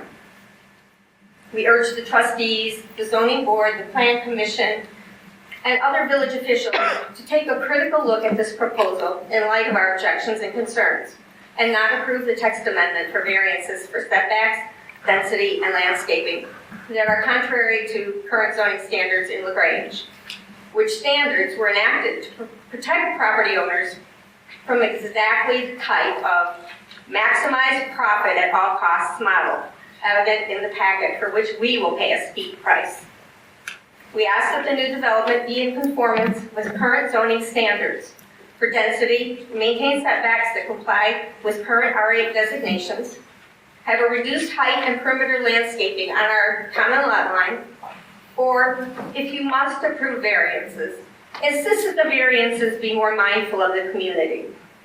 We urge the developer to consider other options for a smaller, more reasonable code-compliant development. There are ways we can come together to make conscientious decisions And though they may not result in a perfect outcome for anyone, they can bring about an outcome that is agreeable to everyone. We hope all of the concerns that the Village of LaGrange residents expressed tonight, not just ours, are heard, considered, and taken very seriously. Thank you so much.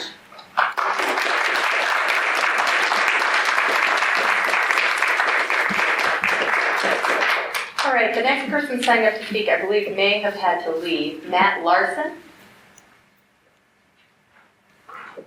All right, we'll move on to the next. Brianna Bill.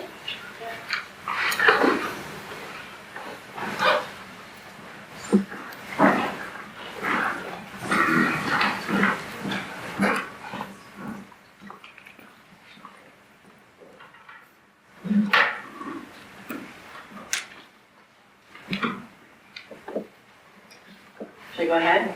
Yeah, please. Okay, my name is Brianna Bill, and I reside at 26 6th Avenue, which is not quite across the street from the proposed development, but right in the middle of 6th Avenue. I've lived there since 1996, and I share a lot of the concerns that have already been raised by Mary McDonald, but I'd like to raise one that I haven't heard at all. I figured I did a rough estimate, and I think I have driven the route from 6th Avenue north to Burlington, turning left onto Burlington, probably 8,000 times since 1996. And one of the things that my neighbors and I have noticed repeatedly is that we have a major blind spot. When we are, I wish we had the building footprint, the new one up, but when you are at the corner of 6th and Burlington, looking north, and when you're checking the right to the right, so past the Jackson Square building, you can't see the cars because there's like a little dip.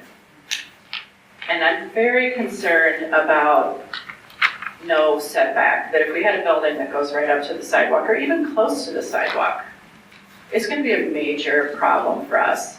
I don't think this is something that's captured in the traffic study because it's not really traffic. It's just a blind spot. So for all the reasons that have been raised already, plus this one, I would like to see the building scaled back so that there is at least as much space as there is now so that people can see when they're looking that direction. My feeling is if it can't be redesigned so that we can drive safely going north on 6th Avenue, it shouldn't be built. My second concern is I heard a lot about, and I read, I guess mostly read, about this public plaza. I think we'd all like more green space, those of us who live in condos. We don't have a great deal in my building. I don't see the value of a public plaza in that location. And it seems to come in a way that's going to hurt the 100-year-old building that Mary McDonald and her 8 neighbors live in. I don't understand why we would have all that space in the front of this condo building while compromising the air and the light and the fire protection of the building behind it. I just don't see it. I don't see people, I don't see me walking the half a block and going and sitting in this area. And I certainly don't see people who live in other parts of LaGrange leaving that Main Street area and going walking and sitting. I mean, it's a nice thought, but I think it's much more for the people who are living in that building, the proposed people in the proposed building, not the people who live there who are going to be influenced or who are going to be affected by this. Okay, thank you. Your time is up. Okay. Thank you. Up next is Jim Longino.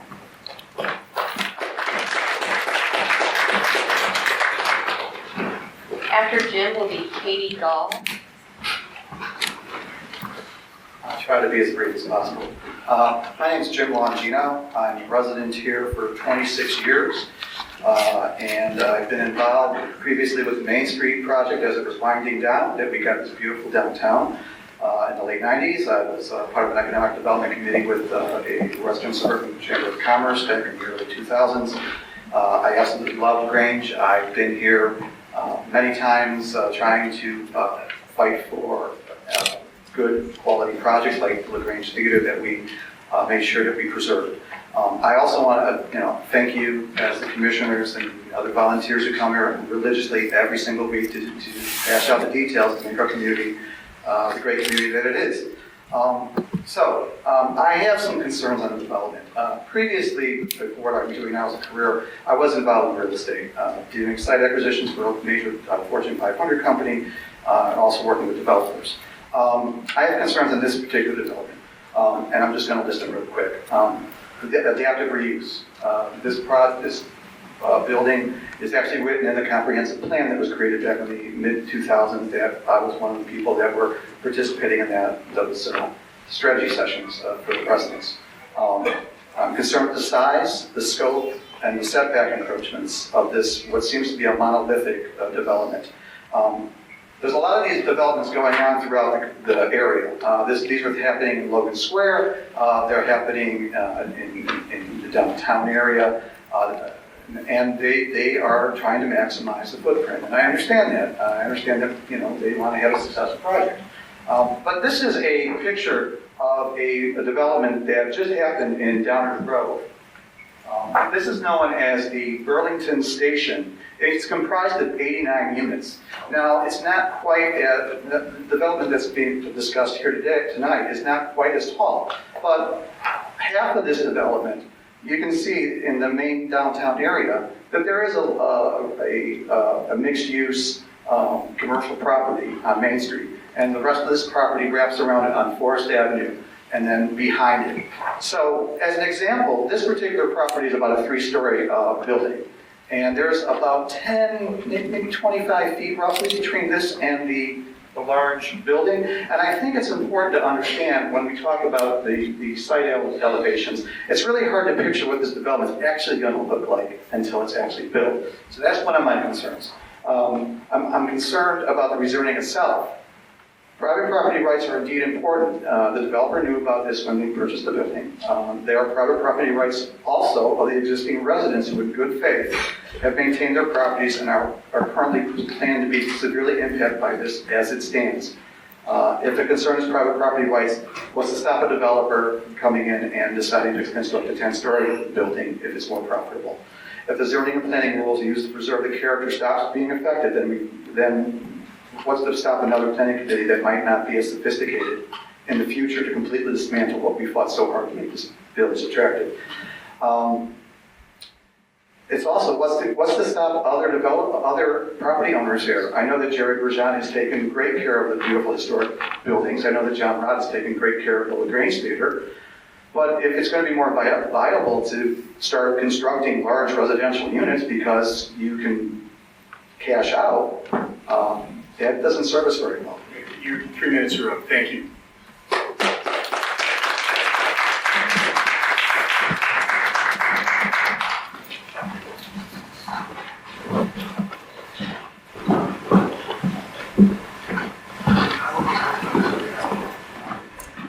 Hi, my name is Katie Gall, and I'm a resident at 28 South 6th Avenue.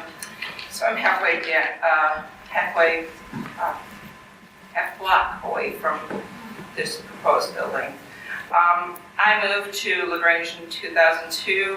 I grew up in the western suburbs, and all my friends and family wondered why I moved to LaGrange. And I've only had been here a few times, but I fell in love with this town because of its vintage,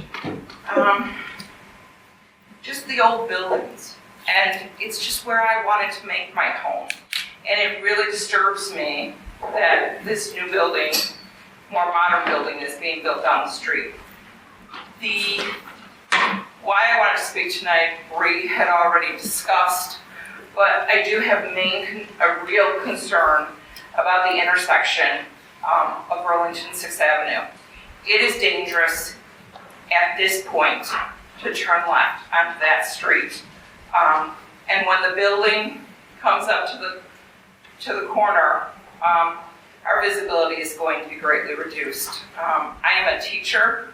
I am concerned about not only our residents driving, but our children walking that area and the blindness that it's just going to cause. I support everyone who has spoken here tonight. I feel deeply for the residents at 11. I cannot imagine if it was right in my backyard. It's close enough to me. Thank you. Thank you. Next is Jay Worley. Go quick, please. Next is Yvonne Patterson. Nope. Beth Mayburg. Okay. Chris Blake. Blava, maybe? Sorry, it's hard to read. No. Sorry, can I skip ahead, please? I have school tomorrow. That's sure. Thank you so much. Sorry about that, you guys. Hi, everybody. My name is Amanda Carroll, and I'm a senior at Lyons Township High School. So, up until I was 12, I lived in this town called Mill Creek. It's way out in the boonies, way away from Chicago, and it's this town where pretty much all of the houses are these cookie cutter houses. And you can go to your friend's house, and you know where their bedroom is. It's the same place as your bedroom is. Everything looks the same, all the apartments are the same. And when I first moved to Grange when I was 12, one of my favorite things is how unique and beautiful every building is. Every day I walk into LT, and I can't believe how lucky I am to get to go to this school that takes my breath away, and there's all this beauty and historical significance. That's also what Jackson Square Mall meant to me and my friends. It was one of our favorite places to go to, look at antiques and really see the history of not only our village, but also our country. So when I look at the proposition for the new multi-residence apartment building or condominiums, I know that they're trying to take in some of the aesthetic appeal from the old building. For me, just having some of the colors and the design elements is not enough. And I know that they say that it's derelict and that it's falling apart and that it cannot be salvaged and turned into a multi-family facility. But there have been restoration programs and projects that were successful in Chicago for buildings that were much more derelict and basically falling apart. So to the new owners of the property who are, trying to consider what they're going to build there and how they're going to build it, I would say, please take the time. Don't just think about the dollar amount of the people who are coming in and possibly paying, $450,000 to $600,000 for a condo. Also think about the historical significance to our town, to Chicago, and to the country. I know that board that came in 1975 said that it wasn't historically significant. These people wouldn't be here if it wasn't historically significant. It's been, 40, 50 years since then, and I think that the historical significance of the building has been proven time and time again. And, in closing, I would say it's important to me that LaGrange doesn't become a cookie cutter town with cookie cutter houses and apartment buildings. Thank you.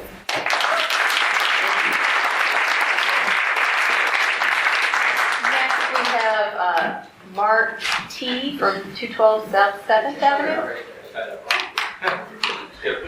Okay. John Pappas? No. Joyce Carlson.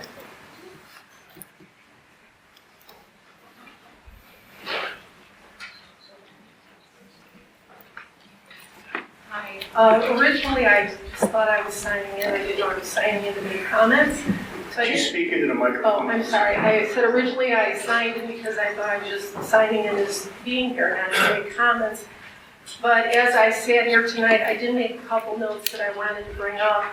I live at 415 West Hillgrove, which is those are the townhomes over by the Sitter. And it also had the same appeal. It's close to the train for all the people going downtown. What I wanted to note is that it has 23 units, And I was counting, I think maybe 1 or 2 residents actually take the train. So what you're seeing around our property is actually a lot of people coming and going, you know, cars coming and going shopping. We do have a lot of traffic around there. Excuse me. One of the other things I paid attention to was someone mentioned that this would bring some nightlife to that area. And I think there's plenty of nightlife on Grange Road. And I wanted to know why anyone would want to bring nightlife into that area that's quiet. That's one of the appeals for moving there. I did live on 7th Avenue for a while, and it was nice and quiet. I was also terrified by turning left and coming from Jackson Square. Excuse me. The other thing is, you know, they mentioned about a plaza and an open area. And that sounds lovely, but I can't imagine the residents of that new building wanting strangers in their plaza at night. I don't think that's very appealing. Well, I guess that's it. Thank you for your time.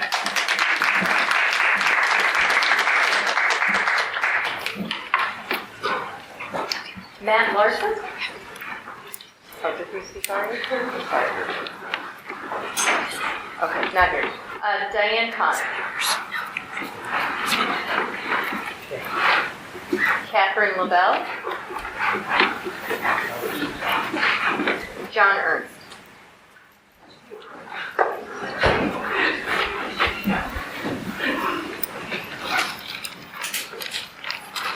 Well, I swore myself in, but I didn't even know I had signed up. So I guess I'll talk anyway. Offhand, I'd say I would repeat some of the reasons I love this town, and that is the oldness, the antiquity of it. This is somewhat pleasing to me. That one little section there is nice. It carries over some nice aspects of the old building, and then it stops. There's a few little fall walls up there, not enough. We need more on there. When I walk around this town, I can find architectural details on buildings that I've walked past for 30 years, and it's new. This thing, not so much. The colors, bland. That development just to the north of it, terrible. But let's go on. There's a couple of points raised by the traffic person there. Those numbers, I'm not sure that relates to that specific area. If you come out, you've got a set of train tracks there.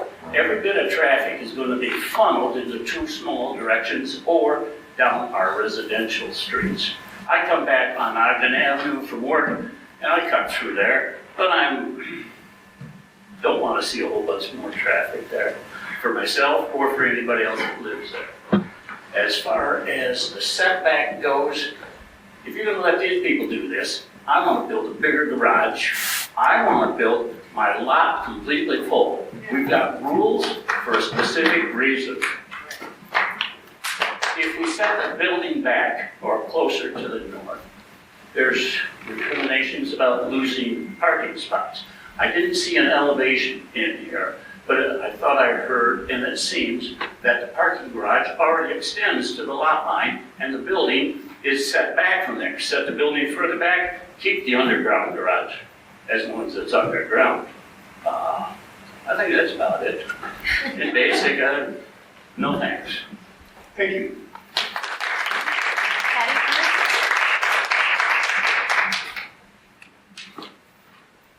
Hello. My name is Patty Ernst, and I've been living in this town since 1987. And we moved here for the same reasons everyone did. The wonderful schools, the beauty, and the proximity to the city. So I don't want to keep repeating a lot of things that other people said. I think our young high school students said it the best. But what we have here is precious with our historical significance.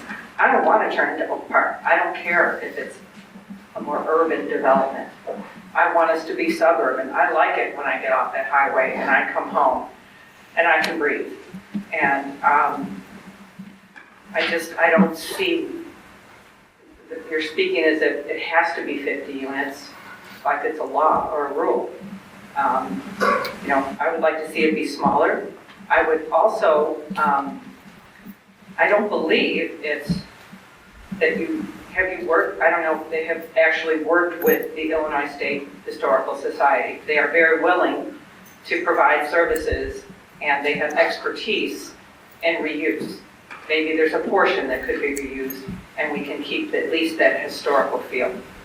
And I just want to reiterate, you know, many of us, we've lived here for many years, and I've come to different meetings here at the village just over the past few years, and I always hear this, oh, we need more people, we need more people. I know we need dollars, and we have to balance the practicality of the tax dollars with the beauty. But, you know, we just built this big thing over here in Ogden, huge development. Aren't we getting foot traffic from that? You know, what if we had a development that had 30 units instead of 50? So, thank you very much.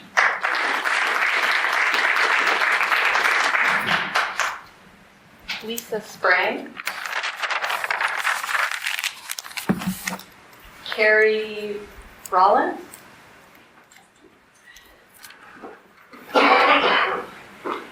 Ryland? I'm sorry if I'm getting the names wrong.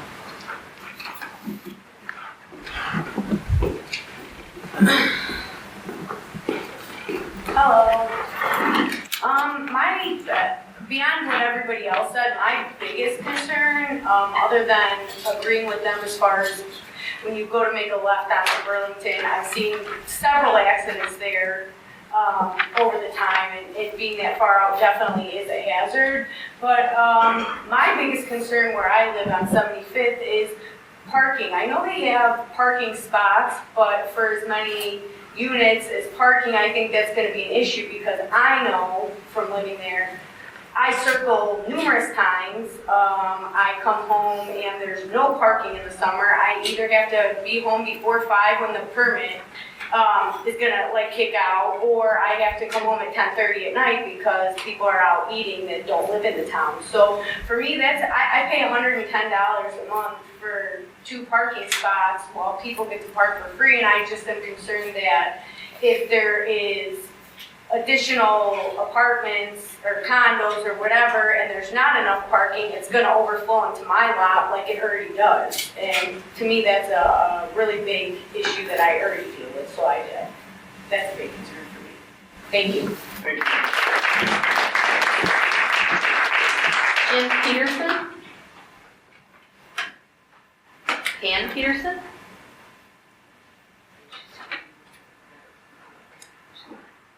John Byra? That's me. I want to give my 3 minutes to Ray.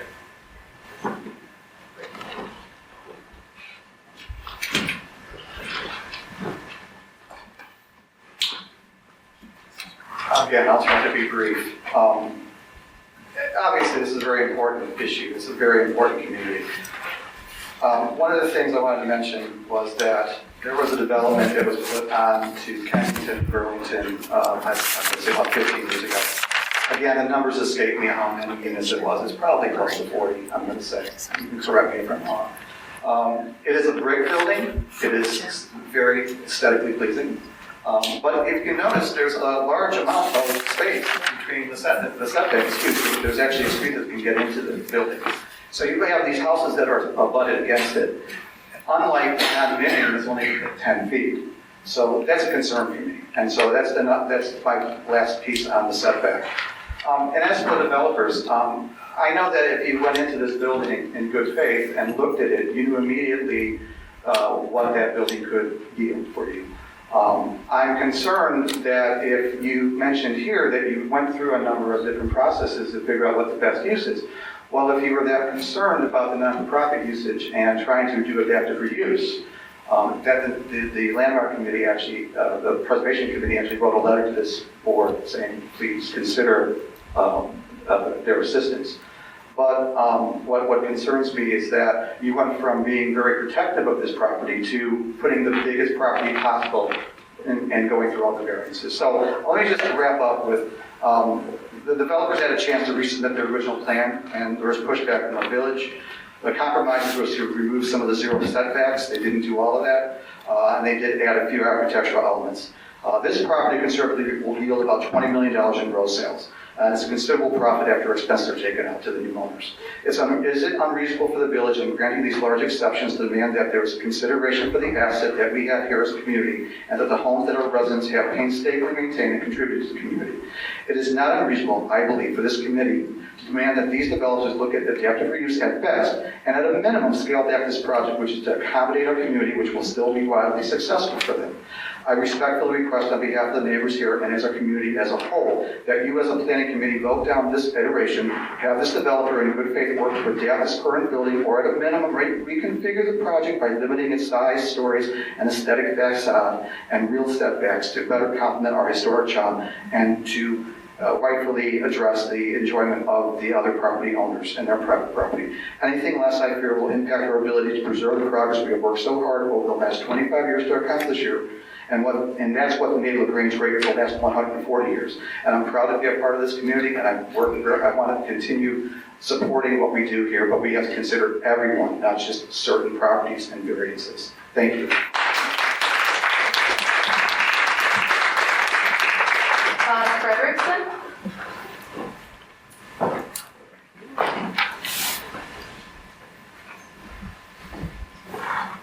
Good evening. My name is Bob Frederickson. My wife and I have lived on the 200 block of 6th Avenue for the last 38 years. I only want to comment on the current building that this will replace. We've heard a lot of positive things about it, and I don't see it. To me, it is one big ugly building. Blank wall, brick, ordinary brick on 6th Avenue side. In the front, it has few windows. Those are very narrow. Reminds me of Cook County Jail. The only thing that people have said about it that's nice is the ornamental facade in the front. I think that that's putting lipstick on a pig. And I think that it is wearing away, so it's worn, smeared lipstick at that, and not worth saving. We have a lot of good examples on LaGrange Road where we preserve buildings. There's buildings on Burlington that have been done very nicely. So that's all I wanted to say. As far as the building itself and the concerns about some of the variances, I leave that up to the zoning board and the village to decide whether or not it's worth allowing those changes. My only last comment, based on what I've heard today, is when I drive up 6th Avenue, even turning right can be hazardous. Turning left, I think, is danger, whether or not this building goes up. So maybe the village should consider a no left turn sign on that street. Thank you. Thank you.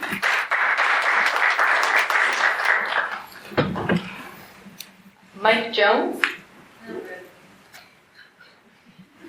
Catherine D. Helen Wren?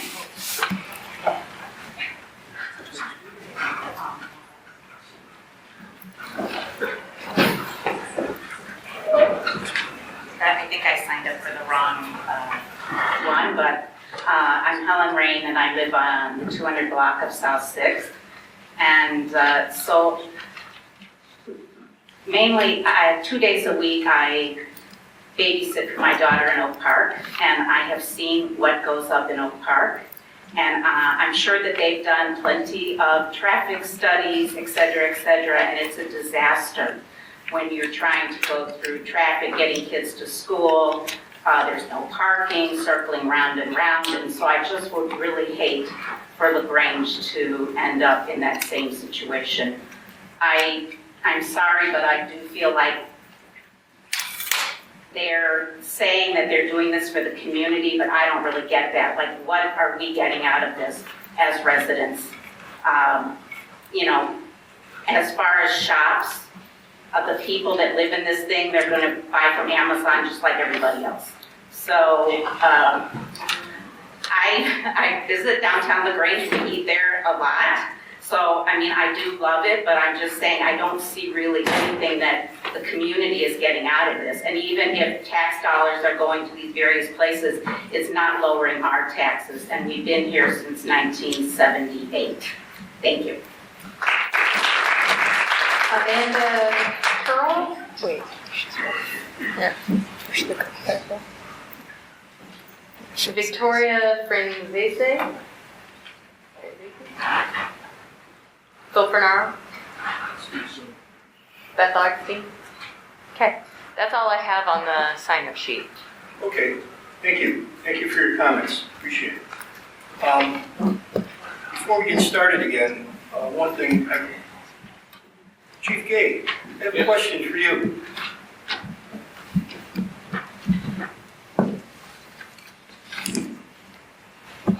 Go ahead, sir.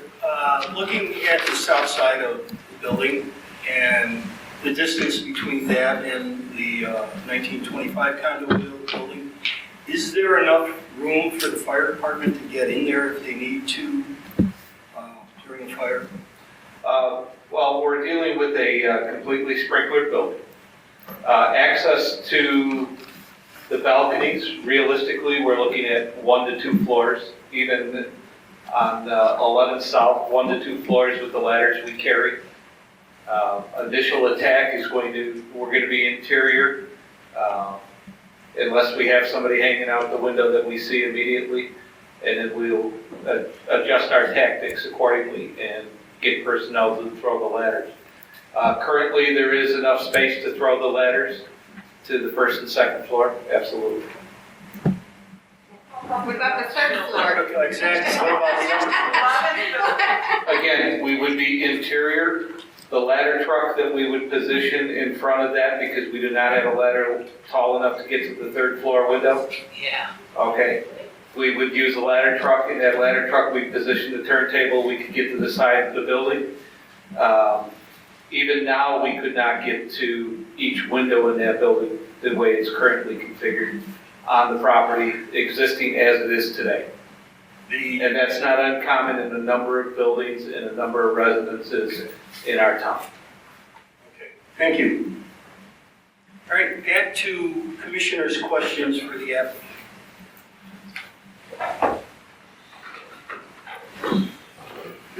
Ryan, talk a little bit about the blind spotting on the left turn that a lot of the residents have raised, because I don't think we dealt with that last meeting. Sure. So the village has a site distance ordinance whereby we evaluate sight lines at existing intersections. The situation that was described by several residents is an existing condition and was made a comment as part of this permit that it should be looked at as part of this project. Does the extra, the jut out, if you will, that we've been talking about, does that help anything? Does that improve the sight line at all? Sure. So having the intersection jut out is more for pedestrian crossing, to make the pedestrian crossing shorter than 6. But again, what we would be looking at is to look at the existing, most likely what will happen when we do the site distance analysis is it will result in a loss of parking both east and west of the intersection. And just for clarification, I just want to make sure I understand. What's the difference between where the building exists right now and the proposed building in terms of how close to the corner it comes? How much feet are we losing? So I don't think it's the buildings that will result in is the issue with the sight lines. What it is when a car pulls up to an intersection, what they're looking at is it's assumed that the car stops at the stop bar, and then it's going to inch forward to be able to look both ways. And so what residents have described as a condition that they're not able to see in either direction is a function of where the existing parking is on the street. So both east and west of the intersection, there's parking in front of the businesses to the west, west of 6th, and then there's parking in front of the existing Jackson storage building. And so as the car inches up and vehicles the motorists look left, their sight line is blocked by that existing parking. And as they look right, there are several cars parked on the south side of Burlington where their sight line is blocked as well. So when we do the site distance analysis, whether it's the applicant's engineer or the village, most likely what the result will be is the loss of parking on Burlington Avenue to accommodate the site distance. Site distance is a function of the speed of traffic, so the faster the roadway, the more distance that you need to be able to see in either direction. I can tell you, I had the same problem with 7th Avenue. You go up to Burlington and try to make a left, there's cars parked there. Lines you can't see. Well, the reason I asked was in large part because if the building isn't going to change the site, the sole point of access to this building is on 7th Avenue, not 6th. So the concerns that a lot of the residents have raised about the sightline on 6th doesn't necessarily change by the fact that they're going to have this development, because most people are coming in and out on 7th Avenue. So I just want to know, does the building affect that sightline at all, the way it's being proposed to be built? Yes, yes.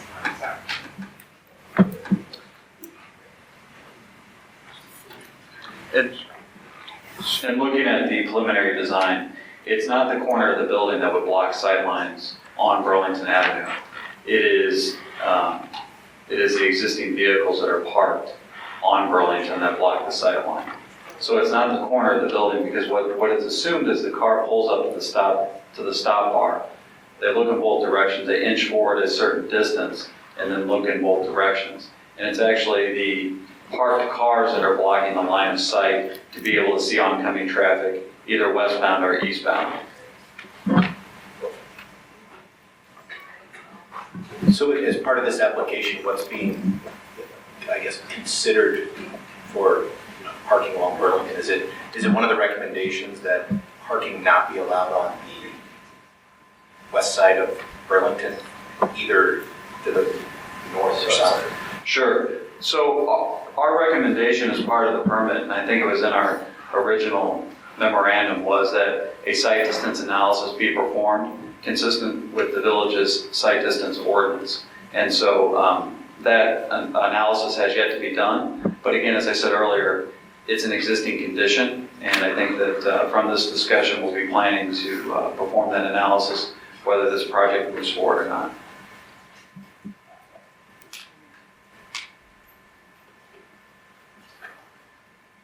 Any other questions from the commissioners for the applicant? The staff memo made a statement here that the applicant has not updated the engineering plans, the building elevations for 3 of the building sites, building materials, or the traffic study. I know we heard a little bit of information on the traffic study, but can you talk about why those were not, the other items were not updated? Because one item that's raised in the staff report is that once the engineer report needs to be, or the engineering plans are going to be updated, then it's going to have undertake further review, which might result in having to come back to this commission for further discussion. So it seems a little bit of an incomplete process here of what we're doing, which, is not exactly optimal. Well, we don't anticipate having to change the site plan given the engineering requirements. Mike Jones can speak to that. That is correct. We're currently working with the building review agency, review consultant, There are some technical details that differ between the village and the MRD requirements. We just need to work those out. We anticipate no changes to the site plan as part of this. Is that the only thing that needs to be done in terms of modifying the engineering plans? Yes, sir. So that's my knowledge, just stormwater management related at this point, other than some analysis that we have for underground utilities and for the site distance. But those will be part of this final engineering.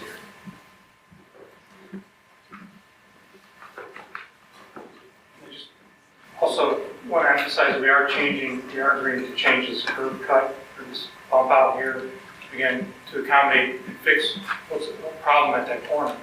So this is an opportunity to fix that corner to some extent with both the site study and bumping out this walkway area for pedestrians to have more area to congregate to cross Burlington, maybe to the train or to the business. So this is a really good opportunity to correct a lot of those issues at that corner with this development.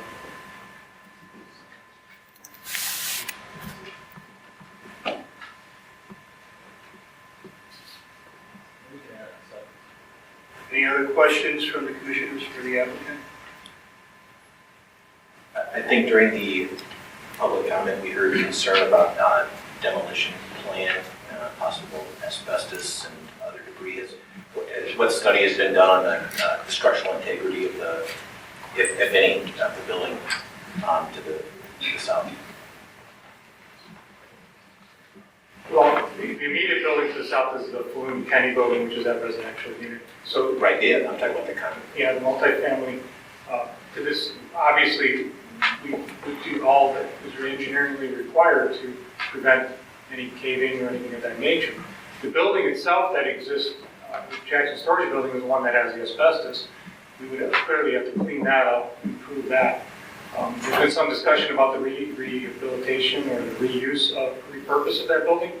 How do you know, I've been in the building, some of those ceilings are, I don't fit it. I'm 6'2". Some of the ceilings are actually 5 feet inside that building. So repurposing it is not possible for any other use at all. If you do any changes to it, you're going to have to accommodate ADA and things of that nature.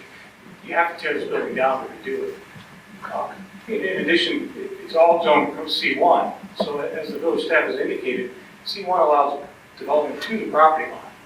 So if the owner of the property is required to develop this in a different fashion, it's going to be a commercial unit that goes to the property line. The folks that bought condo units to the south know that that's a C1 development to the north. We're actually doing less than that. We're trying to improve that possibility, and we work closely with staff for 6 months with that in mind. We're not here to interfere with the building to the south. We just have a finite amount of space to work with, and we've created, together with staff, a plan that addresses everything. Did we answer your question? Michael, did we answer your question? Yes. The engineer could explain how you can do the mechanics if you're interested in that. Sure, I think since it was raised in public, I'll be. Sure, I'm not a geotechnical engineer by any means, but any excavation of the size would definitely require shoring along the property line, and a very careful assessment by the geotechnical engineer. That retaining wall on the south property line will be designed. That'll be one of the first things to go in, and lateral pressure and so the building to the south would be applied to maintain any construction intent.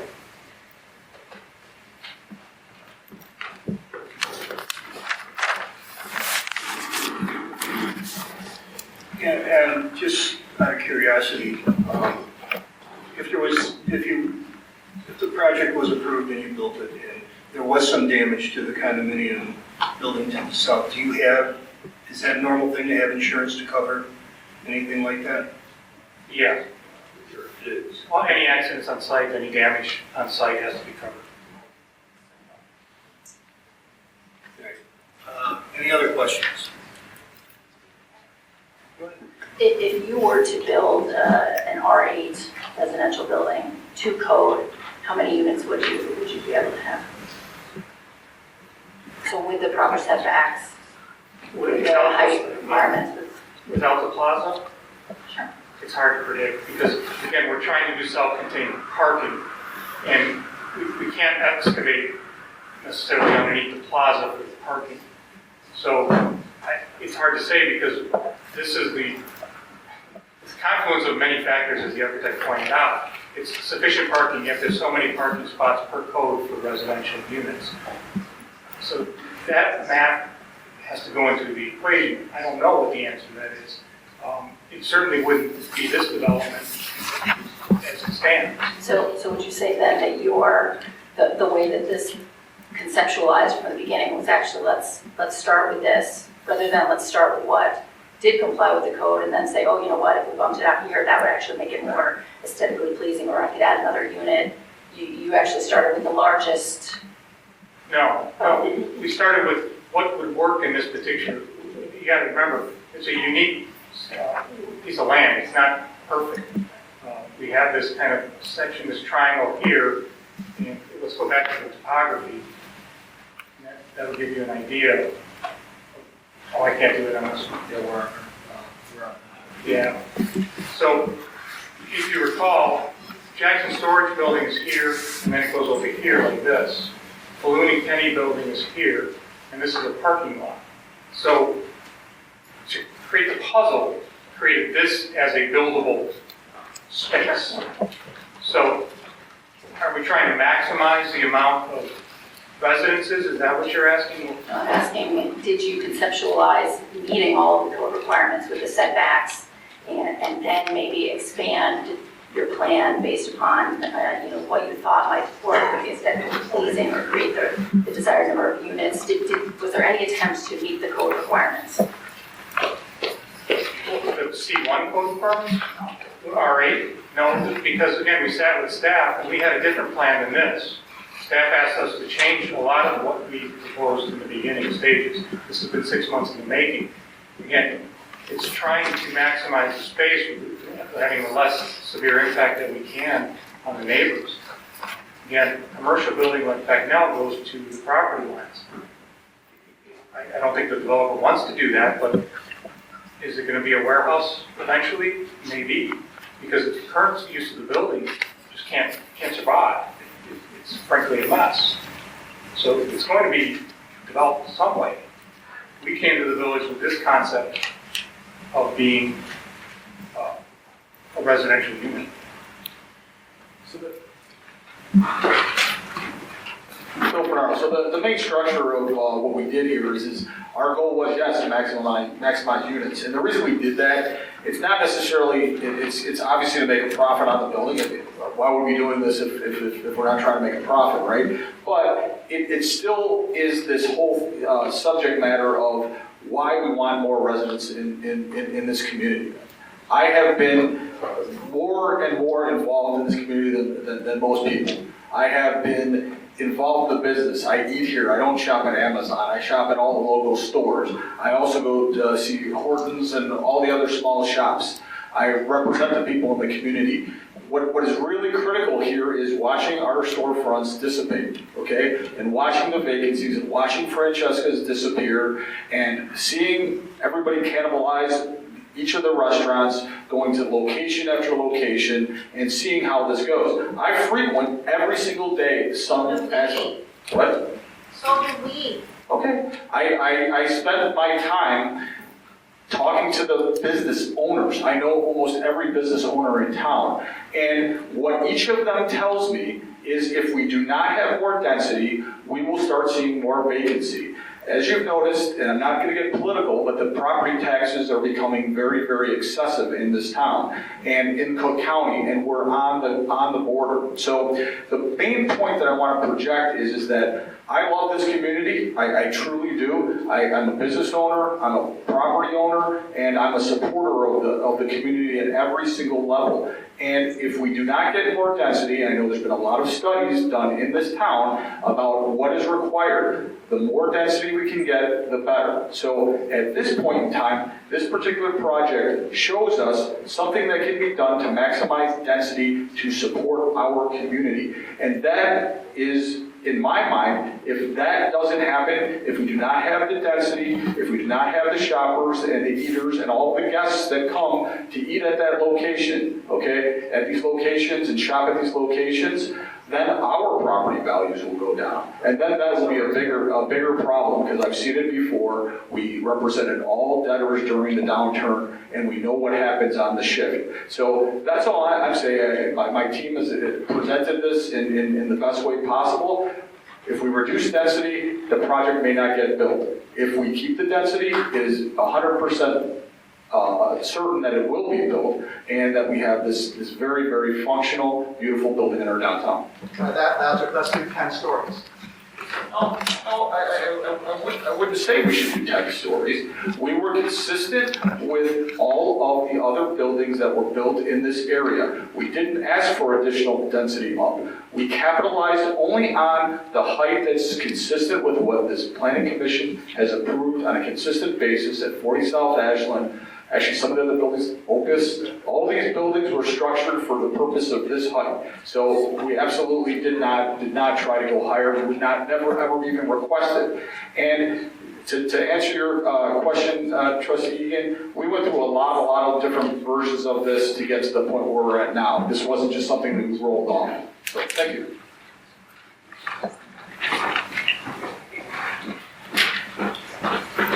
Any other questions from the commissioners for the applicant?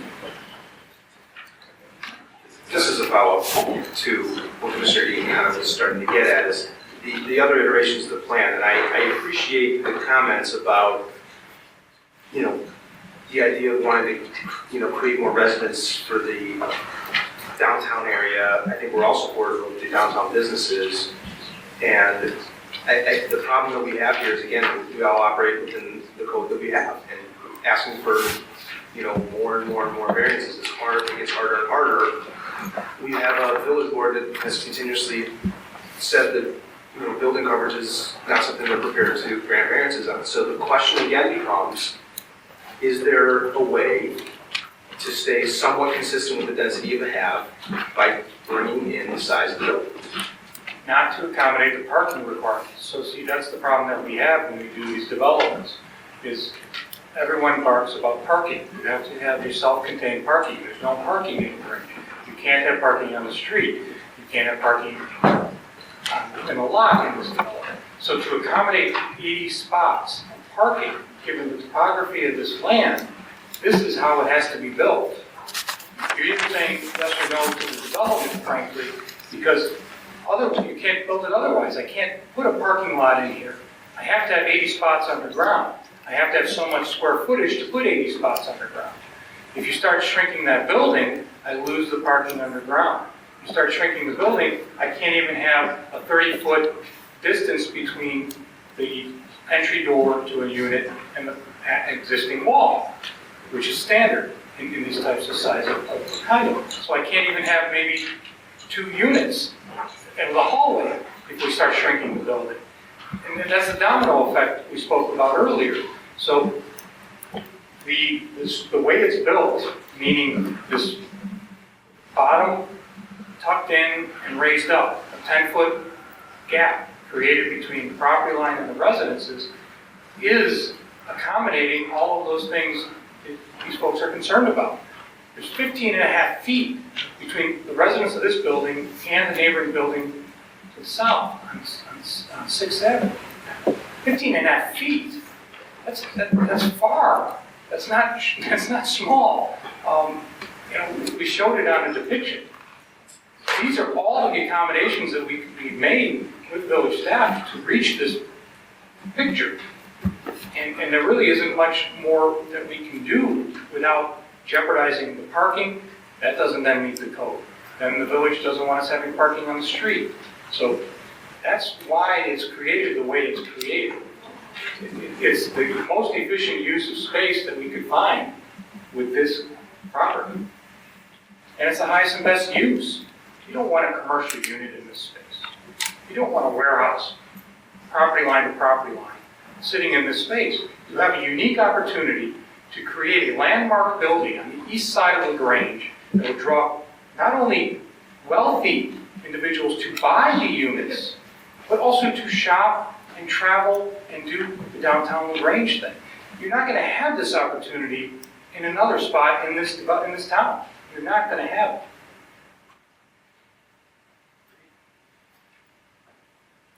Any other questions from the commissioners for the applicant?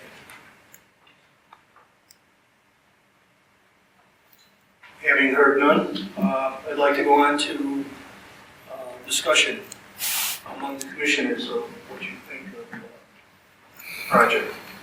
Why don't we do it from right to left? We'll start down there. Okay, I believe it's going to residential R8 PD is rational here. The thing that concerns me is the deviations from even the allowances under land development that we've got in terms of coverages. The height is okay, it's allowed in that area. The lot area per unit really stretches. PDs are permitted down to 910 square feet. The proposed proposing 740 here, that may be a difficult sell. The definition of front yard, corners, rear yard, probably all is reflected basically in the building coverage, is that R8 goes to 40%, we're proposing 66. That's reflected in the setbacks and the yard spacing. There is no floor area ratio specified in R8s, so we don't really have a frame of reference for that. I think the thing that we're working toward is the balance that you're trying to achieve, which is the ability to respond to the need for parking and at the same time the need for amenity. Admittedly, I mean, if this were developed as C1, we'd be up against a zero lot line anyway. But I suppose, putting on my speculative hat, the parking garage could still be lot line to lot line if you're willing to take columns for a above grade building facade that's set back essentially all the way around. Admittedly, you're going to lose unit square feet, but I've been in an awful lot of parking garages with columns.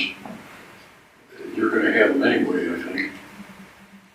I don't see a clear span on that whole width anyway. But it's really a question of this board to be able to say that we can reasonably recommend this up to the village board. And as has been recently said, it's a tough sell. So I'm still somewhat concerned about it.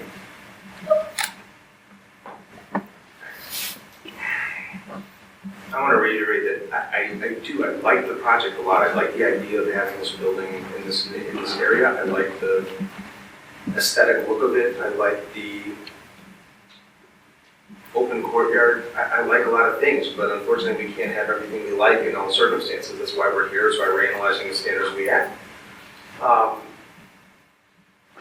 We said the same thing at the last meeting when you guys were in front of us, that we really liked the project, but unfortunately we have a situation where historically a board that does not want to deviate from building coverage, and even if we were, the code being at 40%, if we were at 50%, I mean, I might be willing to try to work with and play with justification and moving this forward, but from 40 to 66% is a big jump. It's a big leap forward. It is just a massive project that knowing what the village board has said on countless applications in front of them, I don't see that that's going to be something that gets moved forward at that 26% increase. I agree that it's an interesting proposal whether or not the parking could be accommodated at the 0 foot proposed PD lot line coverage as opposed to the units being brought, further in. But the other thought I had is I'd almost rather be hearing the proposal for a variance on parking than I would on building coverage. So it's just a thought of whether or not there's a way to reconfigure this with less parking and have us consider that as opposed to the alternative. I do appreciate the comment about that this is currently zoned C1 and they could build to the lot lines, but that's not what we have in front of us. We have a proposal for R8, and we have to unfortunately look at standards that are R8 and do our jobs to analyze that. And I appreciate that. I wish I could, look at different standards right now that would be in front of us, but unfortunately we don't have them. So we have an obligation to kind of enforce these uniformly. And I think building coverage is one that we're, time and time again, it's very clear not to deviate from building coverage. I'm willing to put that up to the village board if it's within reason, but this is a big leap past what is required under current code from 40 to 66%. It's a very difficult analysis because again, I like the project, I like the proposal. If that means losing some of the courtyard space, if that means bringing, which means, bringing the density in, then that's something we might have to, lose. I like the courtyard, but if it means bringing it in and more in compliance with building coverage, then that might be just a trade-off we have to deal with. I like the project, but it's just, there's a lot of components here. If you look at all the different variances that are being requested, it starts to add up a lot of, it's, again, to use one of those points, it's a tough sell when you add up all these components together, all the variances together. If I might just to get, I don't know if there's discussion now, but so you're talking about, the reducing the size of the plaza to help with the lot coverage. Is that what you're suggesting? The building coverage? I just don't see how the two.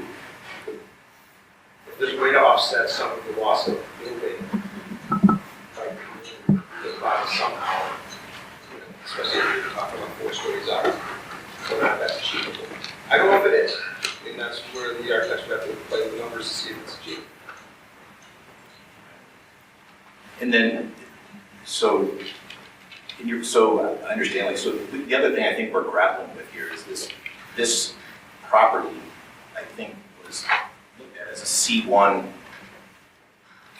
area, right? But it's clearly, I mean, nobody's going to come in here and probably build, a bunch of, commercial, use this, put this to a commercial use, right? And so I think, one of the issues before us is, does the current zoning here make much sense? And that I agree with. And to me, I don't have an issue at all with changing in C1 to R8. The issue that I have is we have then to have to look at what R8 requires. And if we're looking at what R8 requires in the plan that's in front of us, does it work? Right, but I guess the history of what we need to consider might be, is the R8 informally a commercial area, do we have to somehow make that work, right? Because if we don't, then we're going to be stuck with, plots of, property like this where we end up with what is currently, kind of like a neglected building with, a lot of dilapidated, sort of parking, on either side. It's, I mean, honestly, this doesn't look like a property that's been highly maintained over the last few years.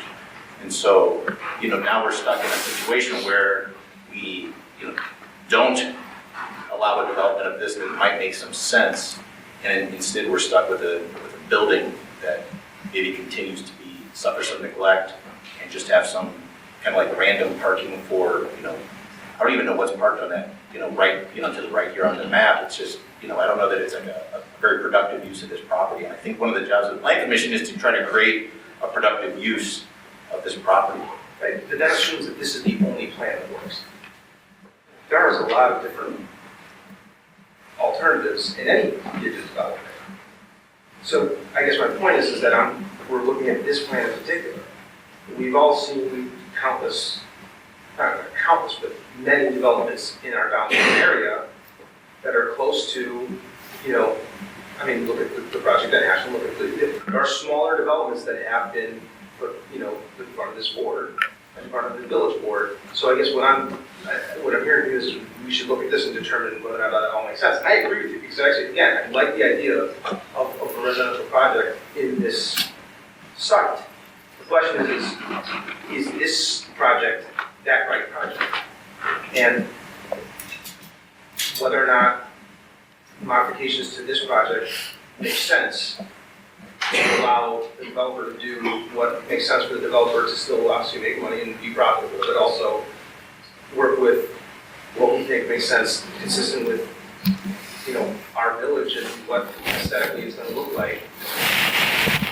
Not only when you're coming in and out of the train, but when you're driving by. I mean, this is, again, it is a very large, massive project. It is high density, as the applicant was saying. And we've seen that that's not typically endorsed, if you will, by our village board, or by the code. Because again, there's a reason why R8 has the density requirements it has. And I agree with you, does it make some sense to deviate some of that from maybe the norm in certain circumstances, especially in this context where you have a C1 being proposed to over to an R8? And that's why I said, if we were talking about maybe 40 to 50%, okay, I'm at that point going to say I agree and let's go with it. We're going from 40 to 66%. That's a huge leap forward. That's a huge jump. Well, it depends on how you do it, I suppose. Because currently, it's 100% is allowed. So it's a reduction to 66%. But that is commercial. It depends on how you do it, right? But they couldn't build a 4-story building. But we're taking it from one use to another. Right. So it's actually a reduction. In one sense, it's a reduction from 100% to 66%. Sure. And so, if it was like an intense retail development time and, commercial properties and whatever were booming, then, these people would be looking at the potential for, a 100% lot coverage, 4-story commercial building being put up. And we know that that's not gonna happen in this environment, probably for many, many years to come. So now we're stuck with a property that, I don't think works in its current zoning. And, I think what we're hearing is that, to get any property built in an R8 with all the R8 restrictions is gonna essentially make it unbuildable, given the uniqueness of the lot lines and the fact that, for whatever reason, I think that Burlington building wants to sit vacant for years and years, but maybe there's a tenant or something going in there now, but they're stuck dealing, with an oddly shaped parcel that's, right on the transit corridor. And it's just an underutilized space, as I so just my 2 cents.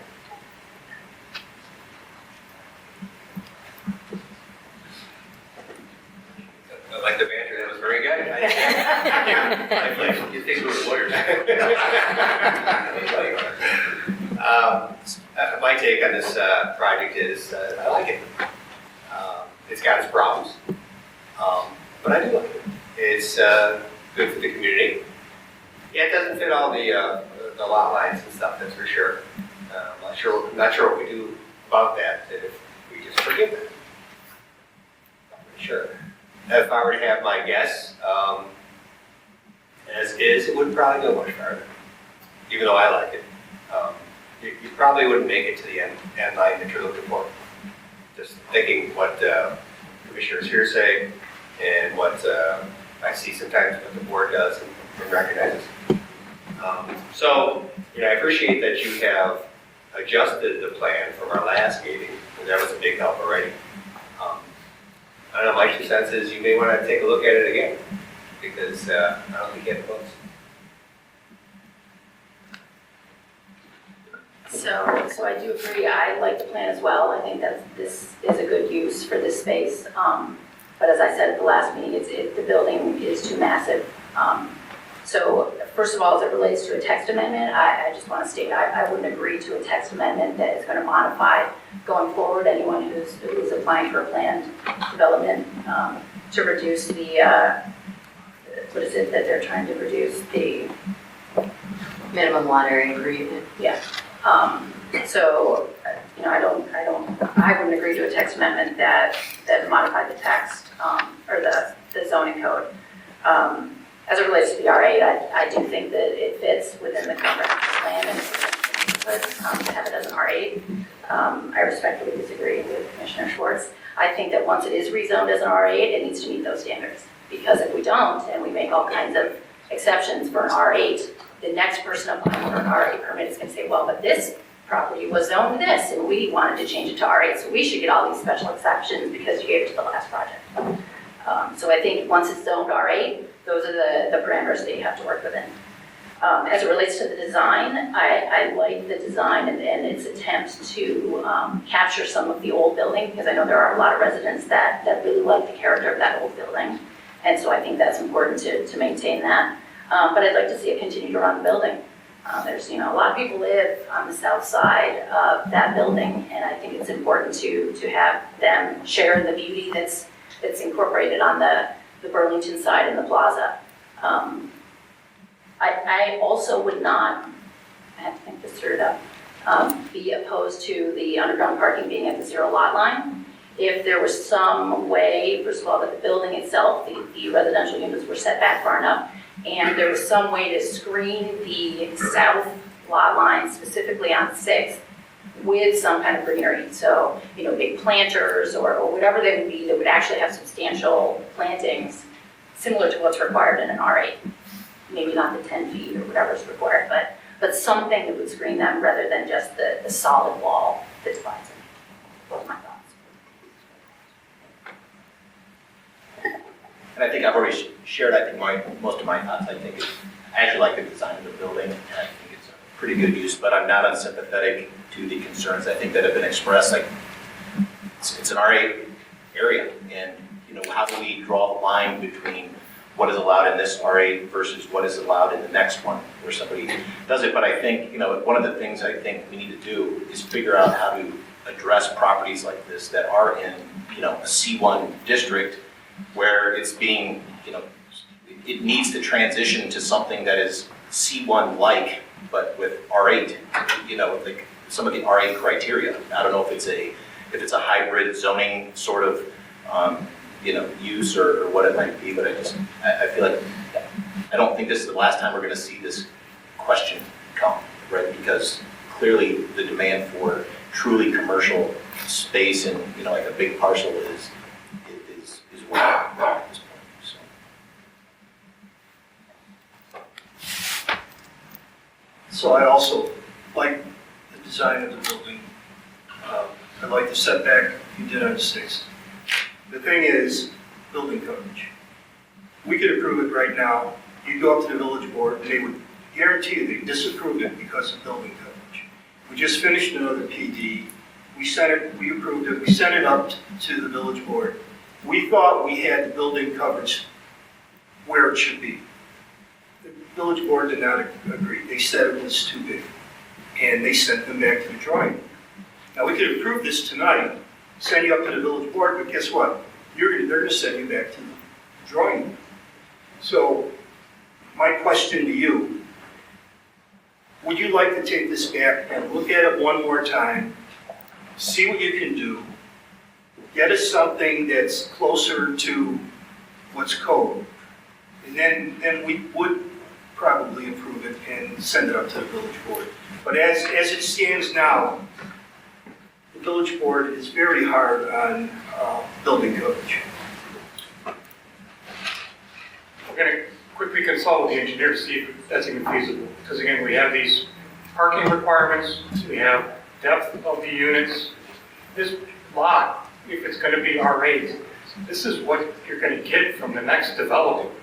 You're not going to get much different than this because of the fact of limited in the land we have. One thing while they talk though is I'd like to point out is the 740 square foot figure is really an anomaly created in the code because we don't have a parking lot. That code for R8 was drafted to have open area for a parking lot figured into the equation. We are doing exactly what we've been instructed by the village in building a multifamily residence by containing our parking. And now, because of that, we're being damaged, injured by the claim that we can't have that many square, or that low square footage. So maybe this, if you want to develop an R8, this might just be an impossible unit to do that with. Because that's the limit of the space. So again, going back to the equation, The other way you can mess with that 740 is you can make the units bigger. Well, then we're not diversified in our housing. We have units that are 2,000 to 3,000 square foot in size, units that go for $750 to $1 million if it's a penthouse. So again, there's no market for that. The Tracy Cross report established that already. So that's what we're up against when we're trying to create diversified unit development, contain its parking, and address all these other concerns that we're trying to address. In trying to work with you on that, let me just add one thing. I personally, I mean, again, I can't speak for everybody, I can't speak definitively because we'll have to talk further about this, but again, I want to reiterate one point that I'd rather see a variance request on reducing the parking than on the building coverage. So I can't speak for the other commissioners, but I can tell you what my thoughts are on that, which is if there was something that came back that reduced the coverage, but requested a variance on parking, I would be much more sympathetic to that. And again, I don't want to speak out of turn here, but. All right, just sort of a ballpark, I just asked the engineers and architects what this would do. Basically, it would collapse that small building, if I can get the picture back up. The amenities would be completely gone. The two condo units on that side would be gone. So we would lose that building, that one that sort of mirrors it.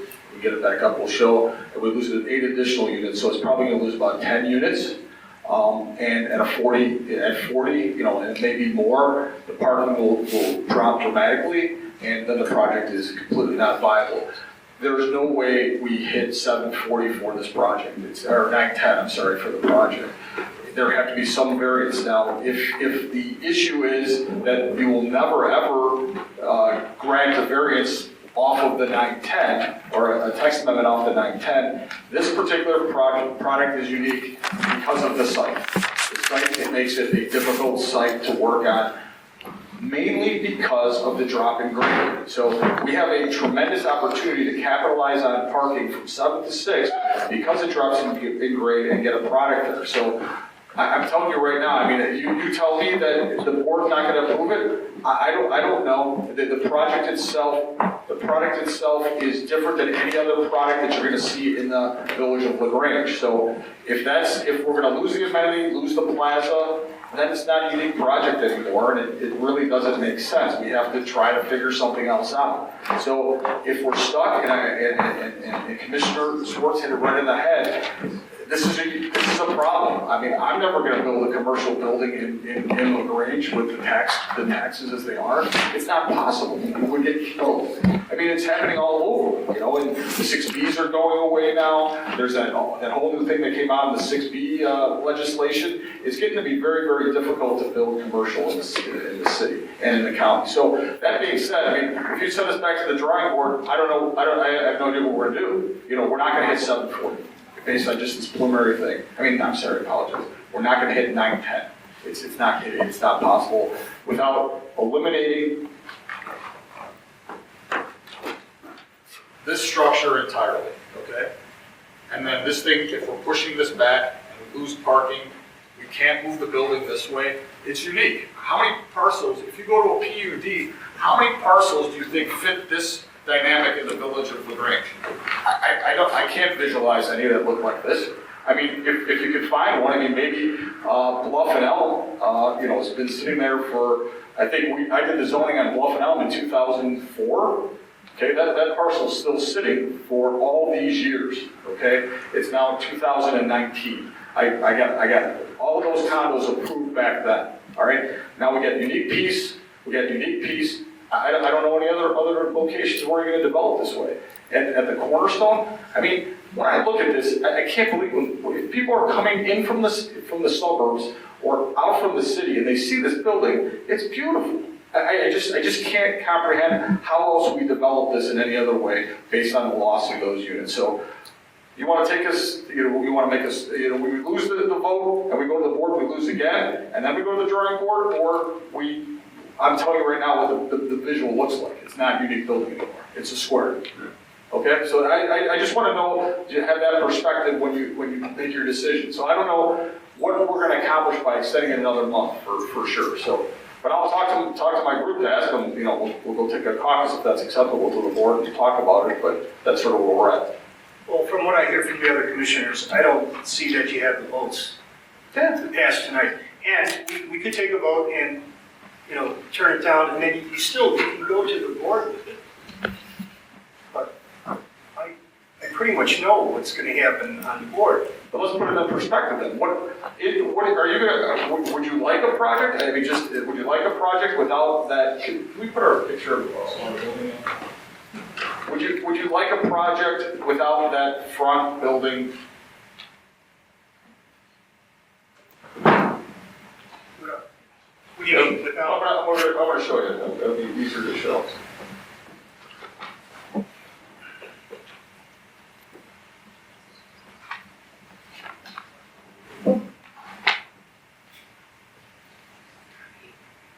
It's okay, it could be that.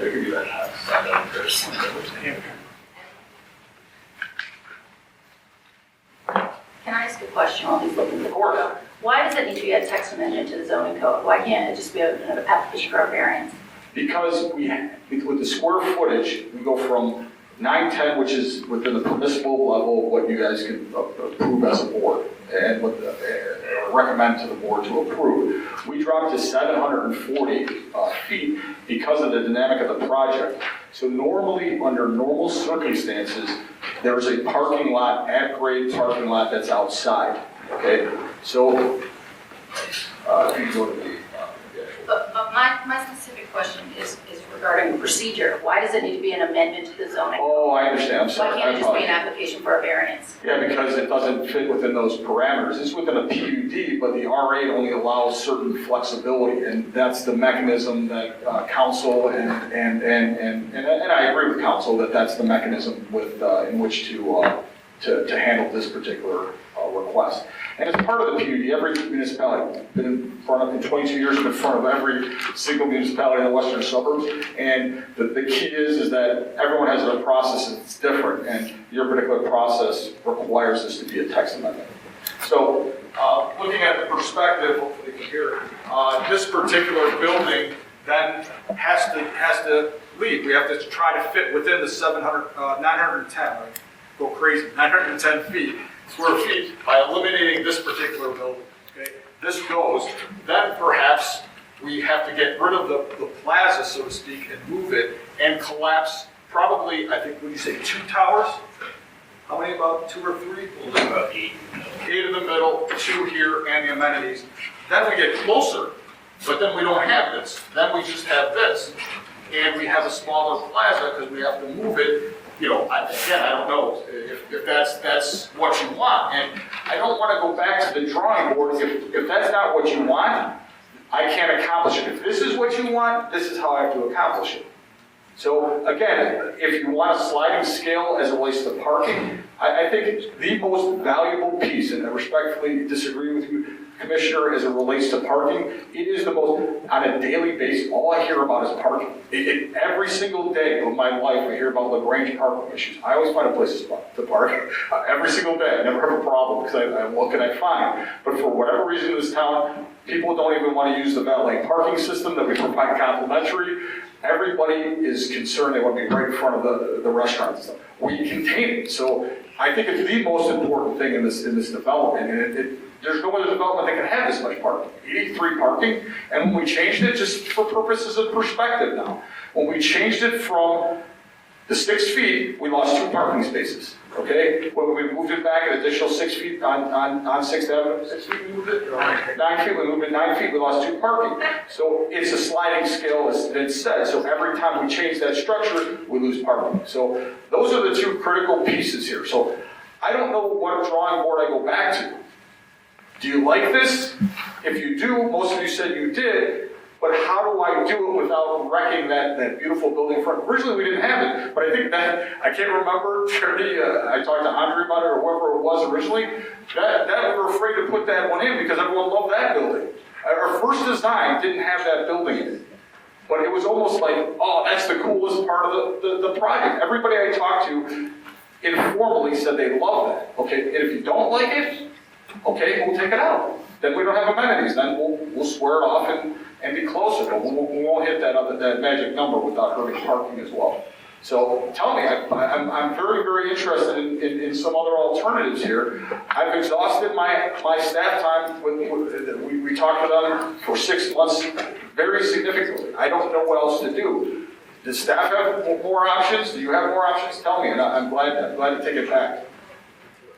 So if you take away the east end there, and then just, what would you do? Pull it out and make it look like the west end? You want to help out a little bit here? I mean, I hate to as an architect if you can't think about it, but go ahead anyway. I mean, the reason we have the amenity wing, we'll go back. I just want to rework. Right, that's fine. Because we can create that east facade wall as a blank area. And so that the best use for that are the building amenities, because I don't need to have windows and units on that side. So that's the whole reason for that there. In order to get down to the 910, we will lose about 10 units in the building. And then the most efficient way to do that is to take that wing off and then foreshore the buildings. But in doing that, I naturally want to take the parking with me. If I don't take the parking with me, I don't end up with any more green space anyways, because the level of the plaza is still slightly above grade because we don't have a full 12 feet of fall. We only have about 10 feet of fall. So that's why those walls on the east side are a little like knee walls, because my roof deck of the garage sticks out of the ground a little bit, and that's why we created some planters there. But I can never have full green space without completely removing the garage and parking. What happens to the, and we're off the cuff here, we're just talking about what this does, what is the plaza, how do we affect the plaza, what does that do with those units on the first floor? Well, no matter what, right now we're using the plaza for water detention, so I can't really build under that either. So if I move the building north to try and do something on the south end, I'm not going to create any kind of usable green space, because I'm still going to have to be able to park it. We're really sandwiched in there with, trying to hit the density of the parking requirements. And what's really feasible when you're selling a condominium, there's an expectation that they have, multiple parking spaces for themselves. Do you guys have any thoughts on this? Quick question, which is more problematic for you, the lot coverage or the square feet per unit? They're one of the, the square feet, I think you're talking about one and the same, right? The minimum lot area. Yeah, the minimum lot area. So this project dictates a reduction from 910 to 740. So that's the problem. It doesn't necessarily, the total square footage of the building is what we're talking about. So this is only caused by the not having an outdoor parking space. I don't know, can we make the plaza outdoor parking? No. Can we do that? I mean, can we do that? Will that help? I'm not signed yet, so I don't know if you need to do this at this point of the game. You swear to testimony you're about to give is the truth, the whole truth, and nothing but the truth, so help you God. Yes, sir. I'm Joe Mashik, I'm with BSB Design, and I got involved in this project over a year ago when the team came to BSB, and we went through several iterations of this. I mean, there's heaps of paper that are kind of in the waste can as we were working through to get to this point. The lot coverage per unit is an issue, and there's ways that I think we can work through it, but we started this as essentially looking at it as C1. Looking at 2 stories of parking, that didn't work, we threw that out because that needed us to get access from 6th Avenue to a parking deck. Didn't like that idea at all because of the obvious concerns from the neighbors. So we started to look at different options, and under the C1 guidance, as soon as we started going through the process, all of a sudden we essentially walked into a trick bag because of the RA. And we couldn't do residential what we wanted to do in the C1. We didn't want to go all the way to the property lines in the first place, but with C1 it allowed us to, so we thought that's a good place to start, because then we can look at variances in a way under C1. Fortunately, we couldn't do that had to be under R8. It's just the way the zoning ordinance works. So if there's a way that we could take a look at this, the 940 is a challenge. There's a couple of reasons why. We need to have parking, since these are for sale condominiums. So they're going to be, it's not a rental unit, like a lot of the buildings that have been approved in Grange, where you could have 1 stall per unit, or 0.8 per unit, or 1.2 per unit. These are for sale condos. 2-bedroom units, 3-bedroom units need at least two parking spaces. Whether they're tandem, whether they're on the surface, not on the surface, we need to have them, just because of the life of the building and the strength of the resales, the strength of the building in 50 years from now. Could we put parking on the plaza? Yes. And actually and without staring at it and doing us pointy-headed designer things, just a quick glance at it, yes, we could put parking up there. What I would probably do is a drop-off at the lobby, parking spaces, and a fan configuration off of that. Is it as good as this? My knee-jerk reaction is no. There's a couple of reasons. First of all, you've got parking at the front door off of Burlington. You're causing more traffic problems because you've got people coming and going off of Burlington between 6th and 7th. The other thing that does is that by having that annex or the wing on the building, what that does is it blocks the blank wall from the Bechtel building. So tonight when I was standing in the snow and how we redesigned the plaza based on your suggestions from the last meeting, I was standing on Burlington looking down the street eastward to the building, seeing the blank wall of the Jackson Square storage. And I was imagining how this would look and really how this opens up the plaza to the corner of Burlington and Grange. So yes, we could do all of these things, and there are tweaks that we were talking about we could do. We could inset the balconies a couple of feet at the expense of the square footage of the units. We could remove the vestibules on the south side that enter the stairway, so we wouldn't have a zero lot line at those vestibules. There's a lot of things we can do, but we're in this trick bag, and that we can meet you guys a little bit at a time, but there's some major issues here with the square footage requirements. So, and that's my knee-jerk reaction to can we redesign the building by committee in 15 minutes. So as a different perspective, that's kind of interesting is that I forgot about the 2 parking garages. So this development postponed itself by 2.5 months because we were trying to work with the village to get the extra parking on 6th Avenue to add an additional parking garage for the village of Grange. We were trying to do a public-private partnership, and what happened is when we got into it, we had drawings as related to that, so we were trying to help the village get more parking for everybody. But what they indicated that they didn't need it on the east side of that at the time. Their study didn't allow it, or didn't correspond with it. They needed more parking on the west side. So anyway, that was an iteration of these plans. We went through a lot of stuff here. So now I want to make sure I understand this, okay? I feel like, not that you don't understand it, I think this lot coverage is confusing to everybody, okay? It was confusing to me for a long period of time. Is the issue with this project the lot coverage, or is it with the setbacks? Which is more important in the board's mind? You don't have to answer my question, but is the lot coverage the issue here, or is it the setbacks? Don't confuse lot coverage with building coverage. Yeah, building coverage, I apologize. Building coverage, yes. Yeah, building coverage or setback. I mean, is it? Like I said, we just approved, last month, we approved the PD that went to the board, and we thought we had the building coverage down to what we wanted it to be. It got to the village board, and they wanted lower. Got it. I don't know what they would do with this project if we sent it on to them, but historically, they look at our building coverage. You got me doing that. At building coverage, and they want to be as close to code, even with the PD, Yep, I'm very close. And I'm very familiar with that property. I represented Pulte Home before they did that project. I'm probably even more acquainted to it than this project. I was involved with that for a lot longer. So the point is that they got the chance to go to the commission, to the board to get a decision on this property.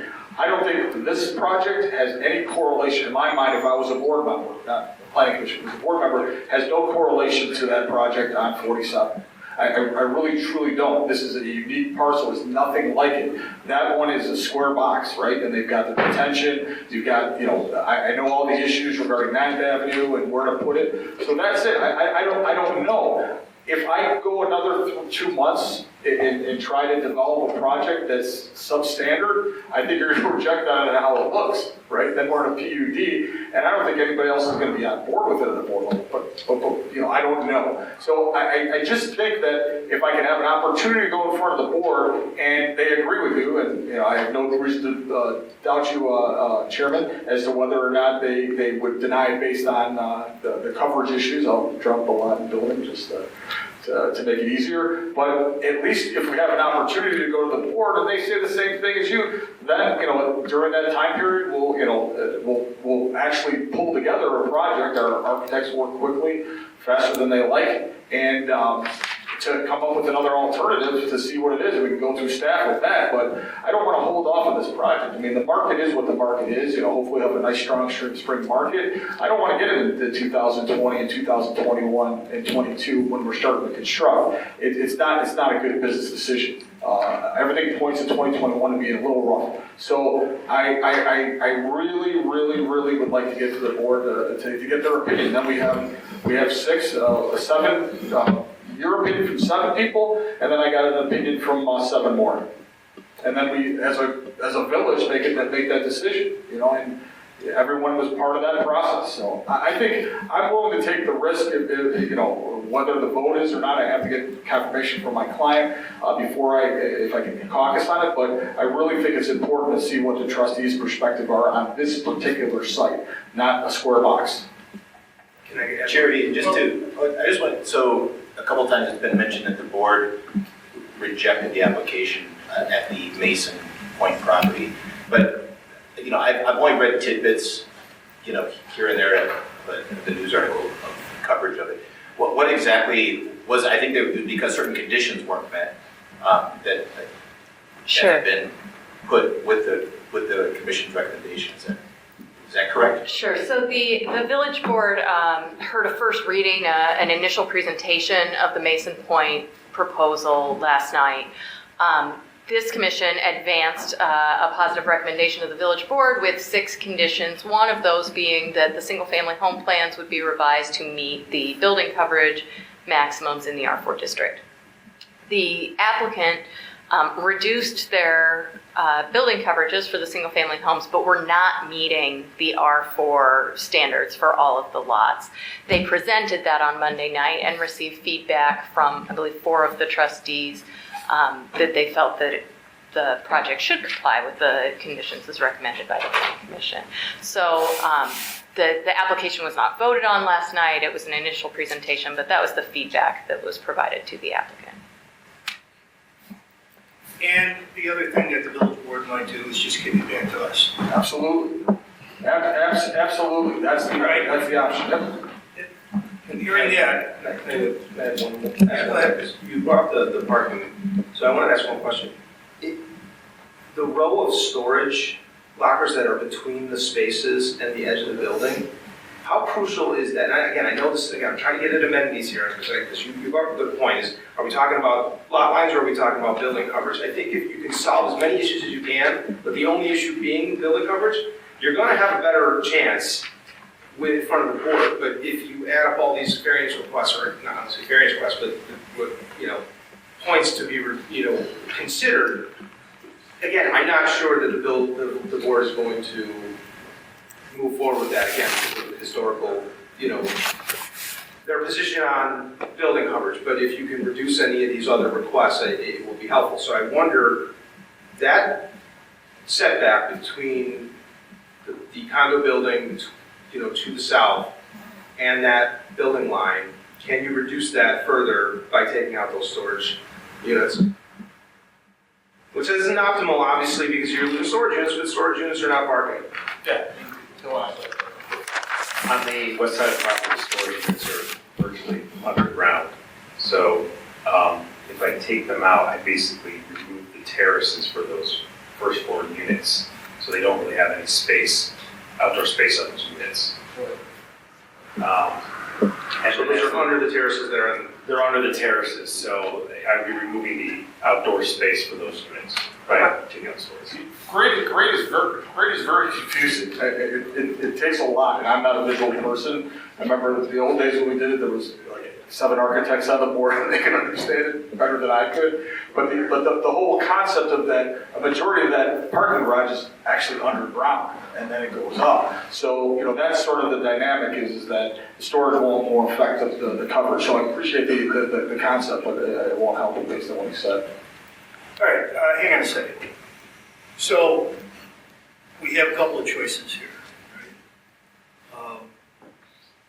right? Obviously we're not getting it. What we could do is take a vote and decide whether we want to approve this or deny it, so they can get it on. So, how does it, let me know how you feel. At this point, which way would you vote? To approve or deny?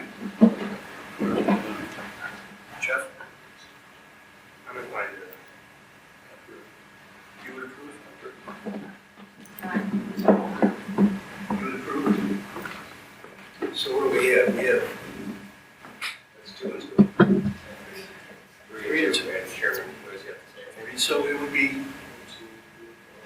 tied, right? It would be 3 and 3.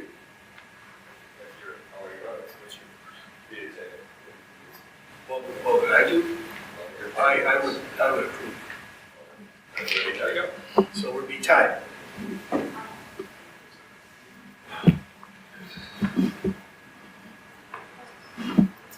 So what I'm trying to do here is find a way to get it to the village board. Because obviously, we're not going to work it out here. I'm sensing some resistance from you to go back to the board and then come back to the drawing board and then come to us. So if we had a tie vote, what's our option? The option is to send it up to the board, vote, but if a motion doesn't carry, then there's no official position. The question now is what the motion would be. Motion to recommend, motion to vote. And you need to talk to the colleagues and see who is interested in the motion. Is there a way to recommend or to have it go to the board with no recommendation as a split vote? No, you should make a motion and have a vote on that motion, and whatever the result of that motion is, we vote. But it is appropriate to take an action in the form of But if there was a tie vote, it would go to the board, and then it would be before them regardless. And they could decide. But, all right. And So if someone would make a motion, Somebody should make the motion to approve. approve or deny, either one. I think it aesthetically would look better for the applicant, if this is what they would like. And it's really tough to vote on a motion to deny. It's always confusing. So who wants to make a motion? Would someone like to make a motion to deny the case? No, approve. I'd be willing to make a motion to approve, to recommend approval You recommend approval of, as proposed. as proposed. With the, however, one thing we have not yet discussed are some of the staff recommendations. I think. Make a motion to approve with staff recommendations. We have a second. I would require a little bit better motion, I'll be honest. I think that's the body. Do you understand what we're doing? We're just trying to get a motion through, so we can move this up to the board. I think it's important to define the motion that we're trying to. We just did. It's a motion to approve the case with staff recommendations.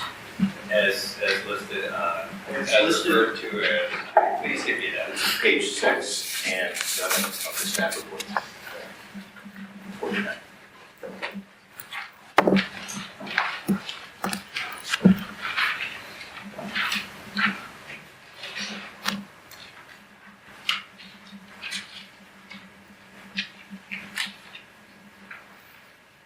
Someone's got to read it because I'm not getting it. Okay, I'll go ahead and read it. So, make a motion to recommend approval of amendment to Article 4, Section 4-110 of the zoning code to reduce the minimum required lot area per unit from 910 square feet to 740 square feet for a planned development in the R8 zoning district. Amendment to the zoning map from C1 central commercial to R8 multiple family residential district. 3, the PD. 4, the special use permit. 5, and the site plan approval. And then the recommendation would be with the staff's recommendations, which are listed in, I don't know if you want all recommendations read through, but it's recommendations 1 through 6 on page 6 and 7 of the staff report. I second. All right, roll call vote, please. Schwartz, Aye. Pace, Aye. Wentink, No. Hoffenberg, No. Egan, No. Kardetsky. No.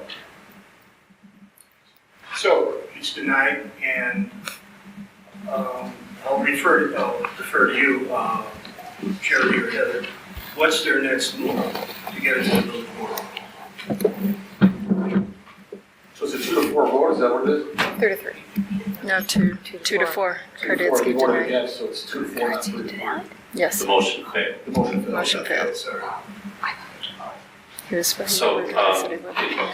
it isn't up to this village staff to determine tonight what the next step will be.